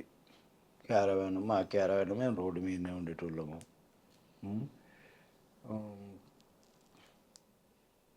మాకు అట్లాంటి ఎక్స్పీరియన్స్ అక్కడ లేదు. 25 రోజుల దాకా పని చేసినట్టున్నాం అక్కడ. మళ్ళీ బూత్ బంగ్లాలో చేసినాం ఒక 15 రోజులు. నైట్ షూట్లు ఉండేవి ఎక్కువ ఇక్కడ. అట్లాంటిది ఏం లేదు, మేము కలిసి భోజనం చేసింది. ఒక్కసారి మీ కెరీర్ విషయానికి వస్తే ఇండస్ట్రీలో టాప్ డైరెక్టర్లతో పనిచేశారు, టాప్ హీరోలతో పనిచేశారు. ఇప్పుడు మ్యాక్సిమం ఆల్మోస్ట్ సినిమాలు ఇండస్ట్రీలో తగ్గినాయి, సీరియల్స్లో బిజీ అయ్యారు. ఇక్కడ ఉండే ట్రీట్మెంట్కి అక్కడ తగ్గినే కాదు, ఇప్పుడు తగ్గడం కాదు, ముందు నుంచి తగ్గే ఉన్నాయి. నాకు ఎప్పుడు నేను ముందు ఇప్పుడు ఈవెన్ ఛత్రపతి సినిమా చేసిన తర్వాత కూడా నేను స్రవంతి అనే సీరియల్ చేసిన జెమినీకి. అవును, బాగా సక్సెస్ఫుల్ అయిన సీరియల్. నేను సైమల్టేనియస్గా అప్పుడు చేస్తున్నా ఇప్పుడు చేస్తున్నా. మేబీ ఇంకొకటి ఏమైండొచ్చు అంటే నేను అనుకోవడం ఏంటంటే వీడు సీరియళ్ళల్లో బిజీ ఉంటాడు, మళ్ళీ మనకు డేట్లు ఇస్తాడో లేదో అనే ఇది కూడా ఉండిండు. ఒక ఛత్రపతి లాంటి సినిమా వచ్చిన తర్వాత నేను కొన్ని రోజులు వెయిట్ చేయాలి, చేయలే. ఎందుకంటే నా పొజిషన్ అది కాదు, వెయిట్ చేసే పొజిషన్ కాదు. ఏదో వస్తుంది, ఎంతనో వస్తుంది. ఆ పొజిషన్లో ఉన్న మనిషిని పైగా నేను సీరియల్ సినిమా నేను ఎప్పుడు అనుకోను, నా క్యారెక్టర్ బాగుండాలి అనే ఫీలింగ్. ఏదైనా యాక్టింగ్ అంతే. సీరియల్ సినిమా అంటే చాలామంది చెప్పే కంప్లైంట్ ఏంటంటే నేను సినిమాలో స్టార్ హీరోలతో పనిచేసేటప్పుడు నన్ను ఇలా ట్రీట్ చేసేవాళ్ళు, సీరియల్కి వెళ్తే నన్ను ఇలా ట్రీట్ చేస్తున్నారు, అందుకని నేను సీరియల్స్ చేయను అని చెప్పేసి చాలామంది యాక్టర్స్ చెప్తా ఉంటారు. అవునవును, వాళ్ళు చెప్పేది న్యాయం, నిజమే వాళ్ళు మాట్లాడేది నిజమేనా? మీరు సీరియళ్ళకి వచ్చి ఎప్పుడన్నా మీరు గమనించాలి దూరం నుంచి బిహేవియరు. ఇప్పుడు నేను అన్నాను చూడు, వీళ్ళ గురించి ఏ హీరో స్టార్ అనే ఫీలింగ్ ఎప్పుడు చూపెట్టాడు అవతల ముందు అని చెప్పాను సినిమా వాళ్ళ గురించి. కానీ ఇక్కడ అట్లా లేదు సీరియల్స్లో. ఇక్కడ వాడు ఒకటో రెండో చేసింటాడు సీరియల్ అంతే. అసలు వాడి యాటిట్యూడ్, వాడి నడకలో, వాడి ఫేస్లో తెలిసిపోతుంది మనకి. పొట్ట కోస్తే ఒక్క 2 లైన్లు చెప్పలేడు వాడు ప్రాంప్టింగ్ లేకుండా. 10 ఎక్స్ప్రెషన్లలో ఒక్కటి కూడా పర్ఫెక్ట్ ఇవ్వలేడు ఎక్స్ప్రెషన్. వాళ్ళందరినీ హీరోలను చేసి తీసుకొచ్చి పెట్టిడా ఆ భాష ఈ భాషలో తీసుకొచ్చి పెట్టి వాళ్ళకి ఏం తెలుస్తుంది వాళ్ళకి. కొందరు నేను సీనియర్ యాక్టర్లను చూసినా సీరియల్ చేస్తున్నారు. వాళ్ళకు ఇప్పుడు నేను అనేది ఏంటంటే ఇప్పుడు వాళ్ళకి రెస్పెక్ట్ ఇవ్వాలి. మనం ఎన్నో సినిమాలు చేసి వచ్చి నువ్వు అసలు సినిమా గడప కూడా దొక్కలే నువ్వు. వాళ్ళు అట్లాంటిది 200-300 సినిమాలు చేసి వచ్చిన వాళ్ళు కదా. అది మనం చిన్నప్పటి నుంచి చూస్తున్నాం వాళ్ళని. వాళ్ళకు కూడా నువ్వు రెస్పెక్ట్ చేయకపోతే ఎట్లా? ఇంకొకటి ఈ మిస్టేక్ నేను ఓన్లీ హీరోలది ఇక్కడ ఇప్పుడు కన్నడ నుంచి వచ్చిండ్రు, తమిళనాడు నుంచి నేను వాళ్ళ గురించి నేను మాట్లాడుతున్నాను. మన దగ్గర మన మనుషులు కూడా అట్లనే ఉన్నారు, మన మేనేజర్లు అట్లనే ఉన్నారు, మన డైరెక్షన్ డిపార్ట్మెంట్ అట్లనే ఉంది. వాళ్ళకి ఇచ్చే మర్యాద ఇక్కడున్న ఆర్టిస్టులకు ఇవ్వట్లే. ఇట్లాంటి వానికి ఇస్తారంటే భయానికి ఇస్తారు. వాడు రాగా సార్ చెప్పండి సార్ బోలియే సార్ ఇది ఉంటుంది వాడిని. ఎందుకు వాడిని నెత్తినెక్కడ ఇంకా ఆడ ఇవన్నీ చేస్తే నువ్వు క్యాజువల్గా ఉండు. నువ్వు ఇప్పుడు మనతో ఇట్లా క్యాజువల్గా ఉంటున్నావు, అట్లనే ఉండు. ఇప్పుడు ఇట్లాంటివి ఉంటాయి నాకు. ఇప్పుడు అంటే ఇట్లాంటివి నేను చూస్తుంటా గమనిస్తుంటా. అది నాకు నచ్చదు. ఈ అమ్మాయిలు కూడా అంతే, వాళ్ళని పట్టుకొస్తారు, వీళ్ళని పట్టుకొస్తారు, వాళ్ళ బిహేవియర్ అంతే ఉంది. మనోళ్ళే చెడగొట్టిరా సగం. ఇప్పుడు మన సినిమాలలో కూడా మనం బయట వాళ్ళని పట్టుకొచ్చినప్పుడు మనతో మాట్లాడే విధానం వేరే ఉంటుంది, వాళ్ళతో మాట్లాడే విధానం వేరే ఉంటుంది. మన దగ్గర జీ సాబ్, బోలియే సాబ్, బో సాబ్, బోక్ సాబ్ అంటే ఆడు నీలుగుతాడు. ఇక నువ్వు మామూలుగా ఉంటానని నేర్చుకుంటే ఎప్పుడైనా ఇరిటేషన్ వస్తుంటుందా ఇలాంటి బిహేవియర్ చూస్తే? అయ్యో ఇరిటేషను, నేను సీరియల్లో చాలా ఇరిటేట్ అవుతుంటున్నాను. ఒక్కడికి కూడా ప్రొఫెషనలిజం అనేది ఉండదు. మనం సినిమాలు చేస్తుంటే ఒక సీన్ కోసము వన్ మోర్లు ఆర్టిస్టులు ఇన్వాల్వ్ అయ్యి డిస్కస్ చేసుకొని, అరే నువ్వు ఇట్లా కూర్చో, నేను ఇట్లా నీలా బాడీ లాంగ్వేజ్ దగ్గర నుంచి ఇంత హోంవర్క్ చేస్తే వాళ్ళ దగ్గర ఏముంటుంది? నువ్వు చెప్తున్నావు ప్రాంప్టింగ్, నేను అరుస్తున్నా అంతే, నీ మాడ్యులేషన్లోనే అరుస్తున్నా. నాకంటూ వ్యక్తిగతంగా ఏమి ఇండివిజువాలిటీ లేదు, నేను ప్రూవ్ చేసుకుందామని ఏం లేదు. ఇలాంటి ఆర్టిస్టులకు అవసరం లేదు కదా ప్రాంప్టింగ్. నాకు అవసరం లేదు, వాళ్ళకి చెప్తాను. నాకు ఇరిటేషన్ వస్తుంది, ఇన్వాల్వ్మెంట్ ఉంటుంది. ఇప్పుడు మీరు నాకు సీన్ చెప్తున్నారండి, నేను సీన్ వింటున్నాను, నేను కూడా డైలాగ్ అనుకుంటున్నాను. ఇప్పుడు 5 మంది సీన్లో ఉన్నారు, 5 మందిని పిలుస్తారు, వాళ్ళు సీన్ చెప్తుంటారు అందరికీ. ఒకడు ఫోను, ఒకడు గిల్లుకుంటా, ఒకడు సొల్లు బాగుడు, వీళ్ళు అమ్మాయిలు అబ్బాయిలు ఈడు ఒకడు ఫోను. ఇంకా వాడు చెప్పేటోనికి ఏం ఇంట్రెస్ట్ ఉంటుంది? నువ్వేం చేస్తావు, ఇట్లాంటి దాంట్లో ఇరిటేషన్ రాదా? ఇప్పుడు నేనేమన్నా తిట్టినానుకో, పొరపాటున ఇక్కడ దాకా వచ్చి ఆపుకున్న సందర్భాలు ఉన్నాయి. ఎందుకంటే అరే ఈ సీనియర్ కాబట్టి అనేసిండు మనని అని అనుకుంటే, ఎందుకులే వీళ్ళు దరిద్రులు ఇంతే, వీళ్ళు మారరు, మనం ఎందుకు వీళ్ళ గురించి, మనమే మారితే అయిపోలే, పట్టించుకోకుండా వదిలేస్తే వాడిని వాడు నాకుంటాడు. రేపు పొద్దున ఒక సీరియల్ చేస్తాడు, 2 సీరియల్ చేస్తాడు, 3వ సీరియల్ మర్చిపోతాడు. మరి సస్టైనిటీ అయితే ఉండదు. ఇలా అయితే ఉండదు. నీకు భక్తి అనేది లేకపోతే నువ్వు ఎట్లా బాను? నువ్వు దేవుని దగ్గర పోయి ఉట్టిగా నమస్తే సాబా అని వస్తావా నువ్వు? అరే జర దేవుని దగ్గర మనస్ఫూర్తిగా దండం పెట్టుకోతే మనస్ఫూర్తిగా ఆయన కూడా కొద్దిగా సంతోషం అనిపించాలి. వీడు ఎందుకు వచ్చిండ్రా నాయన ఉట్టి కొబ్బరికాయ ఒట్టిపోతాడని ఆయన ఫీలింగ్ ఎందుకు చెప్పి. సీరియల్స్ ఇంత దారుణంగా ఉన్నాయి. అరే చూస్తే తెలుస్తుందబ్బా, ఒక్కొక్కరిని కొట్టవుతుంది. నాకు ఇరిటేషన్, ఒక్కోసారి సెట్లోంచి వెళ్ళిపోతున్నాను తెలుసా, నాకు నచ్చక సెట్లోంచి వెళ్ళిపోతున్నాను. ఏం చెప్పను ఎవరికి. కొట్ట కోస్తే ఒక 2 ముక్కలు, ఈవెన్ మన తెలుగు వాళ్ళు కూడా సేమ్ 2 లైన్లు ప్రాంప్టింగ్ లేకుండా చెప్పలేరు. క్యూ డైలాగ్ ప్రాంప్టర్ చెప్పాలండి నాకు, మీకు క్యూ డైలాగ్ కూడా ప్రాంప్టర్ ఎట్లా చెప్పాలి? జస్ట్ 1 వర్డ్ కదా, క్యూ 1 వర్డ్. అవును, అక్కడి నుంచి ఇక్కడ రారా అని, అది కూడా అక్కడి నుంచి ఇక్కడ రారా అని వాడు స్టార్ట్ చేస్తే వీడు స్టార్ట్ చేస్తాడు.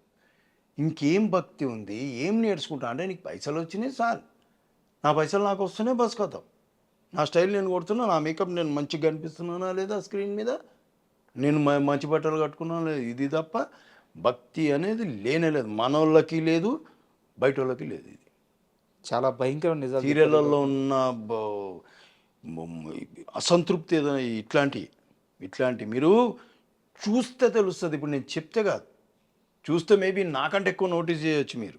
నేను ఒక్కోసారి వేరే పనులు నేను అంత నోటీస్ చేయనేమో అట్లా. అందుకని నేను వీళ్ళతో కూర్చొని నేను వెళ్ళిపోతా, ఉంటే రూమ్లో కూర్చుంటా, లేదంటే పోయి కార్లో కూర్చుంటా.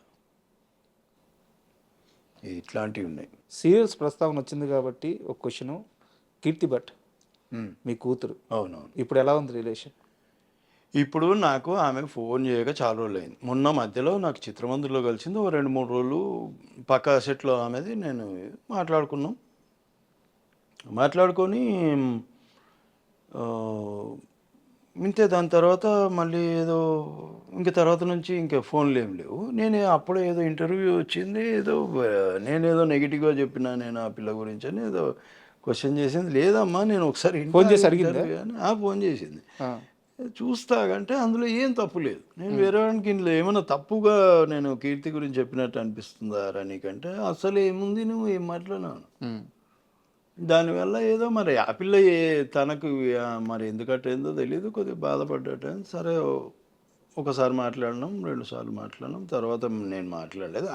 ఆ పిల్ల యాక్చువల్‌గా ముందే అలిగింది. వాళ్ళ ఎంగేజ్మెంట్ జరిగేటప్పుడు నేను వెళ్ళలేకపోయినా. పోలేదని అలిగింది. తర్వాత మొన్న మాటలొచ్చి మళ్ళీ ఈ మధ్యలో నాకు ఫోన్ ఏం లేదు. మరి ఇంకా నేను కూడా ఏమి ఫోన్ చేయట్లేదు ఎవరికి. రావాల్సిన డబ్బులు వెనక్కి వచ్చినాయి. నే- నేను అడగలను. నేను అడగలేదు. నేను అడగలేదు. మరి ఫోన్ చేశారు, నా గురించి నెగిటివ్గా మాట్లాడారు. సో ఇద్దరు మీకు రావాల్సిన అమౌంట్ మీకు ఇస్తానని చెప్పి అటు సైడ్ నుంచి కూడా లేదు. అవి రావు. ఉమ్. అట్లాంటి మాటలు ఎందుకు వస్తాయి? ఇట్లాంటివి వస్తాయి. అంటే ఇక్కడ నా డౌట్ ఏంటంటే మీరు చాలా బలంగా నమ్మారు, సొంత కూతురులాగా చూసుకున్నారు. నేను నిజంగా మా పిల్లనే కాదు, నేను రెండో కూతురు త్రిషని అందరూ పిల్లలే అనుకున్నాను. అందులో చేసిన వాళ్ళని పిల్లలే అనుకున్నాను. భార్యను భార్య అనుకోలేదు కానీ పిల్లలు మాత్రం అదే నేను వాళ్ళకేదో చిన్న ప్రాబ్లం వచ్చిందంటే నేను నమ్ముతాం కదా. పాపం దానికి ఎవరు లేరు ఆ పిల్లకి. సో అది ఒకటి మైండ్లో ఉంది నాకు. కానీ రాను రాను నేను అనుకున్నారే మనసు ఇచ్చి చూడనే సీరియల్ చేసిన మనసు నేనే ఇచ్చినా కానీ ఎవరు ఇవ్వలేరా మనసు అనుకున్నాను. అండ్ ఇంకోటి ఆ సీరియల్లో మీరు సంపాదించిన దానికంటే కూడా బయట పోగొట్టింది ఎక్కువ అంటగా. బొక్క 3 4 బొక్క. అందరికి ఇలాగ అప్పులు ఇచ్చి. అప్పులు కాదు. అదే తిరిగి అడగరుగా. ప్రింటింగ్ మీడియం ఉన్నట్టు నేను వెనక ముందు అందుకే అది ఇంతకుముందు కూడా మనది ఆఫ్లో ఉండిపోయింది. పైసల గురించి అస్సలు ఆలోచించా. అదొకటి బాధ, అదొకటి ప్రాబ్లం. మనం ముందు నుంచి పైసలు చూసింది లేదు, పాడు చూసింది లేదు. ఇప్పుడు ఉంటేనేమో ఏదో కొనుక్కుందాము, ఏదో ఉంటే వాడు అడిగింది కదా అని చేసినాం తప్ప మనకు తెలియదు ఆ తర్వాత ఇవి నిజాలా అబద్ధాలా అనేది. ఇప్పుడు తన పట్ల మీ అభిప్రాయం ఎలా? ఇప్పుడు ఇది విన్నా కూడా మళ్ళీ ఫోన్ వస్తుంది నాకు. హలో నాన్న, నువ్వు నా గురించి తప్పుగా చెప్పు. నేను అసలు ఇలా ఫోన్ ఎత్తడం మానేసిన. కాదు, ఇప్పుడు మీ అభిప్రాయం ఎలా ఉంది? తను సరే తన పాత్రలో తను వెళ్ళిపోయింది, ఎక్కడున్నా హ్యాపీగా ఉంటే చాలు అనుకుంటున్నారా, లేకుంటే అసలు మనకు సంబంధమే లేదు, మనకు అవసరం లేదు అనే ఒక అభిప్రాయానికి అట్లా అనుకోలేమబ్బా. అట్లా అనుకునే మనస్తత్వం ఉంటే బాగుపడేటోన్నాము. అట్లా ఏమో అనుకోలేను కానీ ఫోన్లే అది మంచిగుండని ఏదో ఒకటి కానీ తిక్క పనులు చేయకుండా పని ఏదో సిన్సియర్గా చేసుకుంటా 2 సీరియళ్ళు చేసుకుంటా బతుకుతే మంచిది. ఒకరి మీద డిపెండ్ కాకుండా బస్ అంతే. అదే అనుకుంటా. ఇంక ఇప్పుడు దాకా కాస్త సీరియస్ టాపిక్స్ అని సరదాగా ఒక 2 సరదా క్వశ్చన్స్ అడుగుతాం. బిగ్ బాస్ చూస్తారా? చూడండి. ఛాన్స్ వస్తే చూస్తోని తెలుగు చూడు. ఛాన్స్ వస్తే వెళ్తారా? నేను అస్సలు అమ్మో దండం.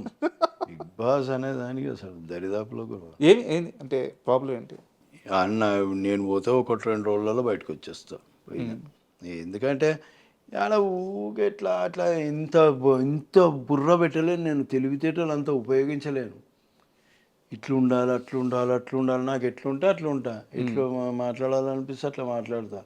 ఏదో ఇప్పుడు మీతోనే ఏదో అప్పుడప్పుడు మంచిగా మాట్లాడుతున్నా కానీ నాకు వచ్చేది నా భాష అలాగూ. నేను మాట్లాడేది తెలంగాణ. ఇట్లా నేను వాళ్ళతో ఇమ్మడలేనబ్బా. వాళ్ళు అంటే నాకు వాళ్ళు ఎట్లా కనిపిస్తారు అంటే అక్కడ కనిపిస్తుంటారు దేవతలు, దేవుళ్ళ లెక్క కనిపిస్తుంటారు నాకు వాళ్ళు. అంటే అంత పాషు. మనం అనుకుంటా కానీ వాళ్ళని చూసినాక మనం చాలా పాష్ అనిపిస్తుంది. వాళ్ళ లోపల చూసినాక, కొందరిని చూసినాక మనం చాలా పాష్గా అనిపిస్తుంది. ఫస్ట్ టైం అట్లా అనిపిస్తుండే. ఇప్పుడు సో బిగ్ బాస్కి అయితే వెళ్ళరు. Big boss. And second question sir, cricket ఇండస్ట్రీలో క్రికెట్ అంటే బాగా పడి చచ్చిపోయే వాళ్ళు చాలామంది ఉంటారు. అందులో శేఖర్ టాప్లో ఉంటాడని చెప్పి అంటే మేము టీవీ 4 బ్యాచ్లు తయారు చేసిండ్రు. గ్రీన్, ఎల్లో, బ్లూ, ఆరెంజ్ అని. ఓ 40 మంది 45 మంది ఓవరాల్ 50 మంది అప్పుడప్పుడు ఆడేటోళ్ళు. గ్రౌండ్ బుక్ చేసుకొని ఒక 4 టీంల మధ్యలో ఈ టీం ఫైనల్కి వచ్చింది, ఫైనల్ ఆడి అట్లాంటి పెట్టిండ్లే చేసిండ్రు. ఇప్పుడు ఆ జోష్ తగ్గింది. ఇప్పుడు మేము కూడా పోతలేము, అప్పుడు బాగా పరిగెత్తేటోళ్ళం, అప్పుడు మంచి ఎక్సర్సైజ్ ఉండేది, ఇప్పుడు మరి తగ్గిపోయింది. అండ్ తెల్లవారుజామున 3 గంటల దాకా 4 గంటల దాకా తారక్, రాజమౌళి, మీరందరూ క్రికెట్ ఆడేవాళ్ళంట. అది అది ఎప్పుడు మేము ఎప్పుడన్నా 3-4 అవుతుంది, మేము ఇంటికి వచ్చేసరికి 6. ఉమ్, మళ్ళీ ఇవి కూడా ఉంటాయి కదా మావి. అది పక్కా మేము స్టార్ట్ చేసేది 8 గంటలకు అబ్బా. ఒక మ్యాచ్ ఆడం మేము, ఉమ్. 2 మ్యాచ్లు ఆడతాం. నువ్వు గెలిచినావని నేను మళ్ళీ ఆడతావా అని. కెప్టెన్స్ ఎవరు? ఆ? కెప్టెన్స్ ఎవరు? తారక్ ఇటు మా సైడు, ఆ. అటు సారు రాజమౌళి గారు. ఇద్దరి మధ్య ఎప్పుడన్నా వాదులాడుకోవడం సరదాగా అయినా అది సరే? వాళ్ళు సరదాగా సీరియస్ అవుతాయి, సీరియస్గానా? సీరియస్గా ఉంటాయి మ్యాచ్. అయ్యే బాగా క్రికెట్ మ్యాచ్ గేమే ఇంక అంతే. ఆడ తర్వాత ఇక ఎవరి ఇదేం లేదు ఆడ. ఆడ కంపల్సరీ అంతే. ఎన్టీఆర్ గారు బ్యాటింగ్ బాగా చేస్తారా, బౌలింగ్ బాగా చేస్తారు? బ్యాటింగ్ చేస్తారు, బ్యాటింగ్. ఓపెనింగ్ వెళ్తారు. ఇంకా రాజీవ్ వాళ్ళిద్దరు ఓపెనింగ్, లేదంటే నేను తారక్ వెళ్తాం ఒక్కోసారి ఓపెనింగ్. ఓకే. మళ్ళీ మన అలీగారి బ్రదరు ఆ పిల్లోడు, మేము మేము వెళ్తాం. మ్యాక్సిమం మేము ఆడితే ఓపెనింగ్ నేనే వెళ్తా, లేదా అంతే అట్లా ఉంటుంది కొద్ది. 2 మ్యాచ్లు అయితే ఇంకా ఆ మ్యాచ్లు అవ్వగానే రాలేము కదా, ఆ మధ్యలో డిన్నర్ బ్రేక్ ఒకటి. అవును. ఓకే, మళ్ళీ మ్యాచ్ కాగానే రాదు కదా, మళ్ళీ డిస్కషన్. నువ్వు ఆ క్యాచ్ కొట్టలేను, అట్లా సరిగ్గా ఊరుకోలేను, ఈ బ్యాట్ ఇట్లా కొట్టేది లే, ఈ డిస్కషన్ మళ్ళీ 1-2 గంటలు ఉంటుంది. మళ్ళీ ఈ లోపల తెల్లారుతుంది కథ. పక్కలో షూటింగ్ లేకపోతేనే పెడతారు కదా. ఓకే. అవి ప్లాన్ చేసుకొని పెడతారు. సాటర్డే పెట్టేస్తారు, సండే ఎట్లా ఉండవు కదా, అట్లా చేస్తారు. అండ్ ఫైనల్గా సార్, ఇన్నేళ్ళ ఈ జర్నీ తర్వాత నేను మారాల్సిన అంశాలు నాకు తెలుస్తున్నాయి, మారలేకపోతున్నాను, త్వరలో మార్చుకుంటాను అనే అంశాలు ఏమన్నా మీకున్నాయా? మనకున్న బలహీనతలు ఏముంటాయి, సిగరెట్ అట్లాంటివి. ముందు ఆగుతారా? అవి మందు మానేసి అది ఎన్ని సంవత్సరాలు అవుతుంది? నేను 18 ఇయర్స్ ముందు తాగేటోడిని, 18 ఇయర్స్ మానేసిన. మళ్ళీ మొన్న 7-6 ఇయర్స్ నుంచి తాగిన, మళ్ళీ మొన్న మానేసిన. వాళ్ళు సిగరెట్లు అయితే ఇక అది అనుకోవాలి. ఇంకా ఇది సోంబేరితనం ఉంది కదా, ఇది మా అయ్యి ఎట్లా మారదు. ఇక నేను ఒకటే అనుకున్నాం, ఎట్లున్నాం అట్లున్నాం రానైనా, పోనీ బండి నడవని. సరే ఏంది ఇప్పుడు ఏడ మార్చుకుంటూ కూర్చోను మనం, సరే మారదాము, ఏడ మారాలి. నేను ఇప్పుడు మీకు సీరియల్లో చెప్పినప్పుడు నాకు మెంటల్ వస్తుంది అన్నా కదా, అది మార్చుకోలేరు. అది వస్తుంది, అది నేను మార్చుకోవాలా అన్నే. ఇప్పుడు నా కోపం ఎందుకు వస్తుంది, ఈ కొడుకులనే అబ్జర్వ్ చేయకపోతే అయిపోయింది కదా. అవును. నేనే వీళ్ళు ఇంతే మారనని నేను ఫిక్స్ అయిపోయాను అనుకో, నేను మారినట్టే కదా. నేను మారితే నాకు కొద్దిగా ప్రశాంతత ఉంటుంది, ఆ కొడుకులు బాగానే ఉంటారు, నాకు ఇక్కడ మెంటల్ వస్తుంది కదా. అట్లా అదొకటి మార్చుకోవాలని చూస్తా. అవతల మారేదానికంటే మనం మారితే బెటర్. సార్, ఇంతసేపు ఇంటర్వ్యూ చేశాను అంటే మీ వెల్ విషర్గా అడుగుతున్నాను, అండ్ మీ అభిమాని కూడా. నేను మీ యాక్టింగ్ అంటే చాలా ఇష్టం. ఈ ఇంటర్వ్యూ కూడా ఏరి కోరి శేఖర్ గారిని నేను ఇంటర్వ్యూ చేయాలి అని చెప్పి ఇంటర్వ్యూ కూడా నేను పెట్టించుకున్నాను. సో నేను కాస్త చనువు తీసుకొని మిమ్మల్ని ఒక మాట అడుగుతున్నాను. ఇకపై ఇలా కాకుండా ఇండస్ట్రీలో మీకు పరిచయం ఉన్న వాళ్ళ దగ్గరికి వెళ్ళి కొన్ని మంచి అవకాశాలు సంపాదించుకొని, అవసరమైతే వాళ్ళని అడిగి మళ్ళీ శేఖర్ యాక్టివ్ అవుతాడు, అద్భుతమైన పాత్రలు మళ్ళీ చేస్తాడు, నేను ట్రై చేస్తాను. ఎందుకంటే మీ యాక్టింగ్ మిస్ అవుతున్నాం మేము. సో ఒక్క మాట ఏమైనా ఇవ్వగలరా? సరే, నేను ఇట్లా అట్లా ఉంది, అట్లనే ఉంటా అనేది ఫిక్స్ అయిపోయాను. ఇప్పుడు నాకు సీరియల్ వచ్చినా చేసుకుంటా, మేబీ డబ్బులు తక్కువ వస్తాయి. ఇక్కడ 6 గంటల దాకా పని చేస్తే, ఆడ 9 గంటల దాకా పని చేస్తే. ఇక్కడ సినిమాలలో ఏంటంటే మన పని మనం చేసుకుంటాం, వెళ్ళిపోతాం ఇదని. కానీ ఇక్కడ అట్లా లేదు, కొద్దిగా ఎక్కడో నాకు పొల్యూషన్ కనిపిస్తుంది ఇప్పుడు కొన్ని చోట్ల. సినిమాలలో అస్సలు అట్లాంటిది ఏం నాకు అనిపించింది. అందుకే అసలు మళ్ళీ కొన్ని దగ్గర కనిపించవచ్చు, కానీ నేనైనా సరే నేను వెళ్ళి వచ్చిన చిన్న వేషమైనా మేబీ ఎప్పటికో ఇప్పుడు ఛత్రపతి లాంటి క్యారెక్టర్ మళ్ళీ పడాలంటే అట్లాంటి ఫ్రెండ్ వేషం చేసే ఏజ్ నాది దాడేసిన సో అట్లాంటి అలా ఏం సార్ ఇంపార్టెంట్ రీసెంట్గా త్రిబుల్ లో కూడా మీది చాలా మంచి క్యారెక్టర్, అట్లాంటి హీరో ఇంపార్టెన్స్ పక్కనే ఉంటారు కదా. అట్లాంటిది ఏదైనా పడితే చేయాలి.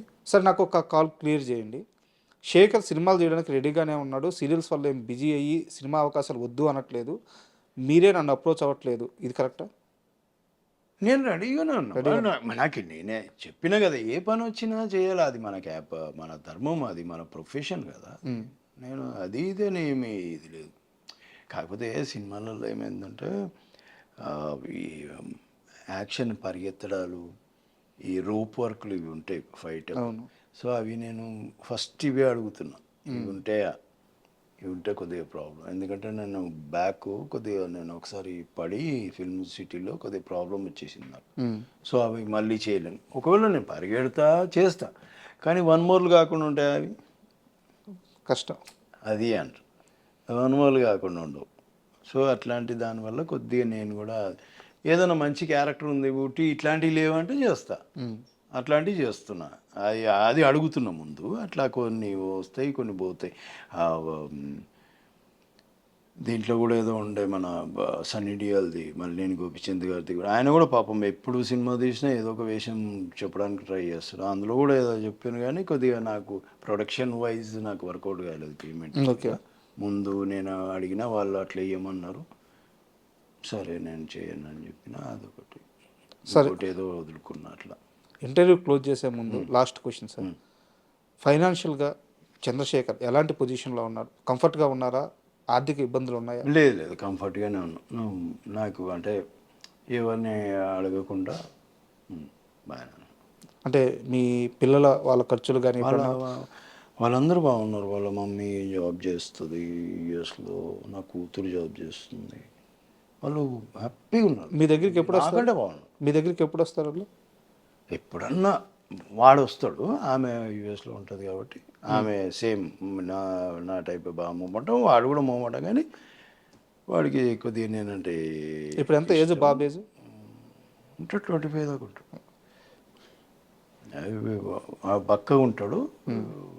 ఏదైనా వేషం ఉంటే మంచిది, ఎవరన్నా మనకు తెలిసిన వాళ్ళు ఉంటే ఏదైనా మనకి దారి దొరుకుతుందేమో అని చూస్తాం. ట్రై చేస్తున్నాడు సినిమాల్లో?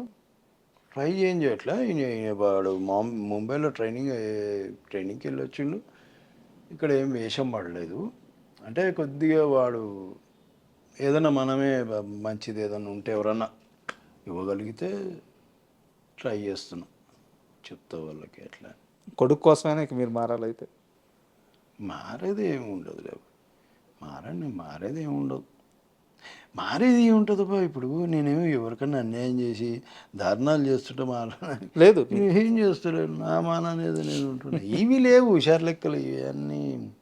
Hello sir, happy birthday, happy Sunday, ఇవన్నీ ఏం లేవు. ఓ కోట్లు పెట్టి మంచి మంచి మెసేజ్లు అవి అట్లాంటివి ఏం లేవు టచ్లో. అండ్ ఫ్యూచర్లో మీరు ఏదైతే జరగాలి అనుకుంటున్నారో, మీ లైఫ్ ఎలా ఉండాలి అనుకుంటున్నారో, చాలా కంఫర్ట్ లైఫ్ లీడ్ చేయాలని, మళ్ళీ యాక్టర్గా మీరు బిజీ అవ్వాలని మనస్ఫూర్తిగా కోరుకుంటున్నాను. And thank you.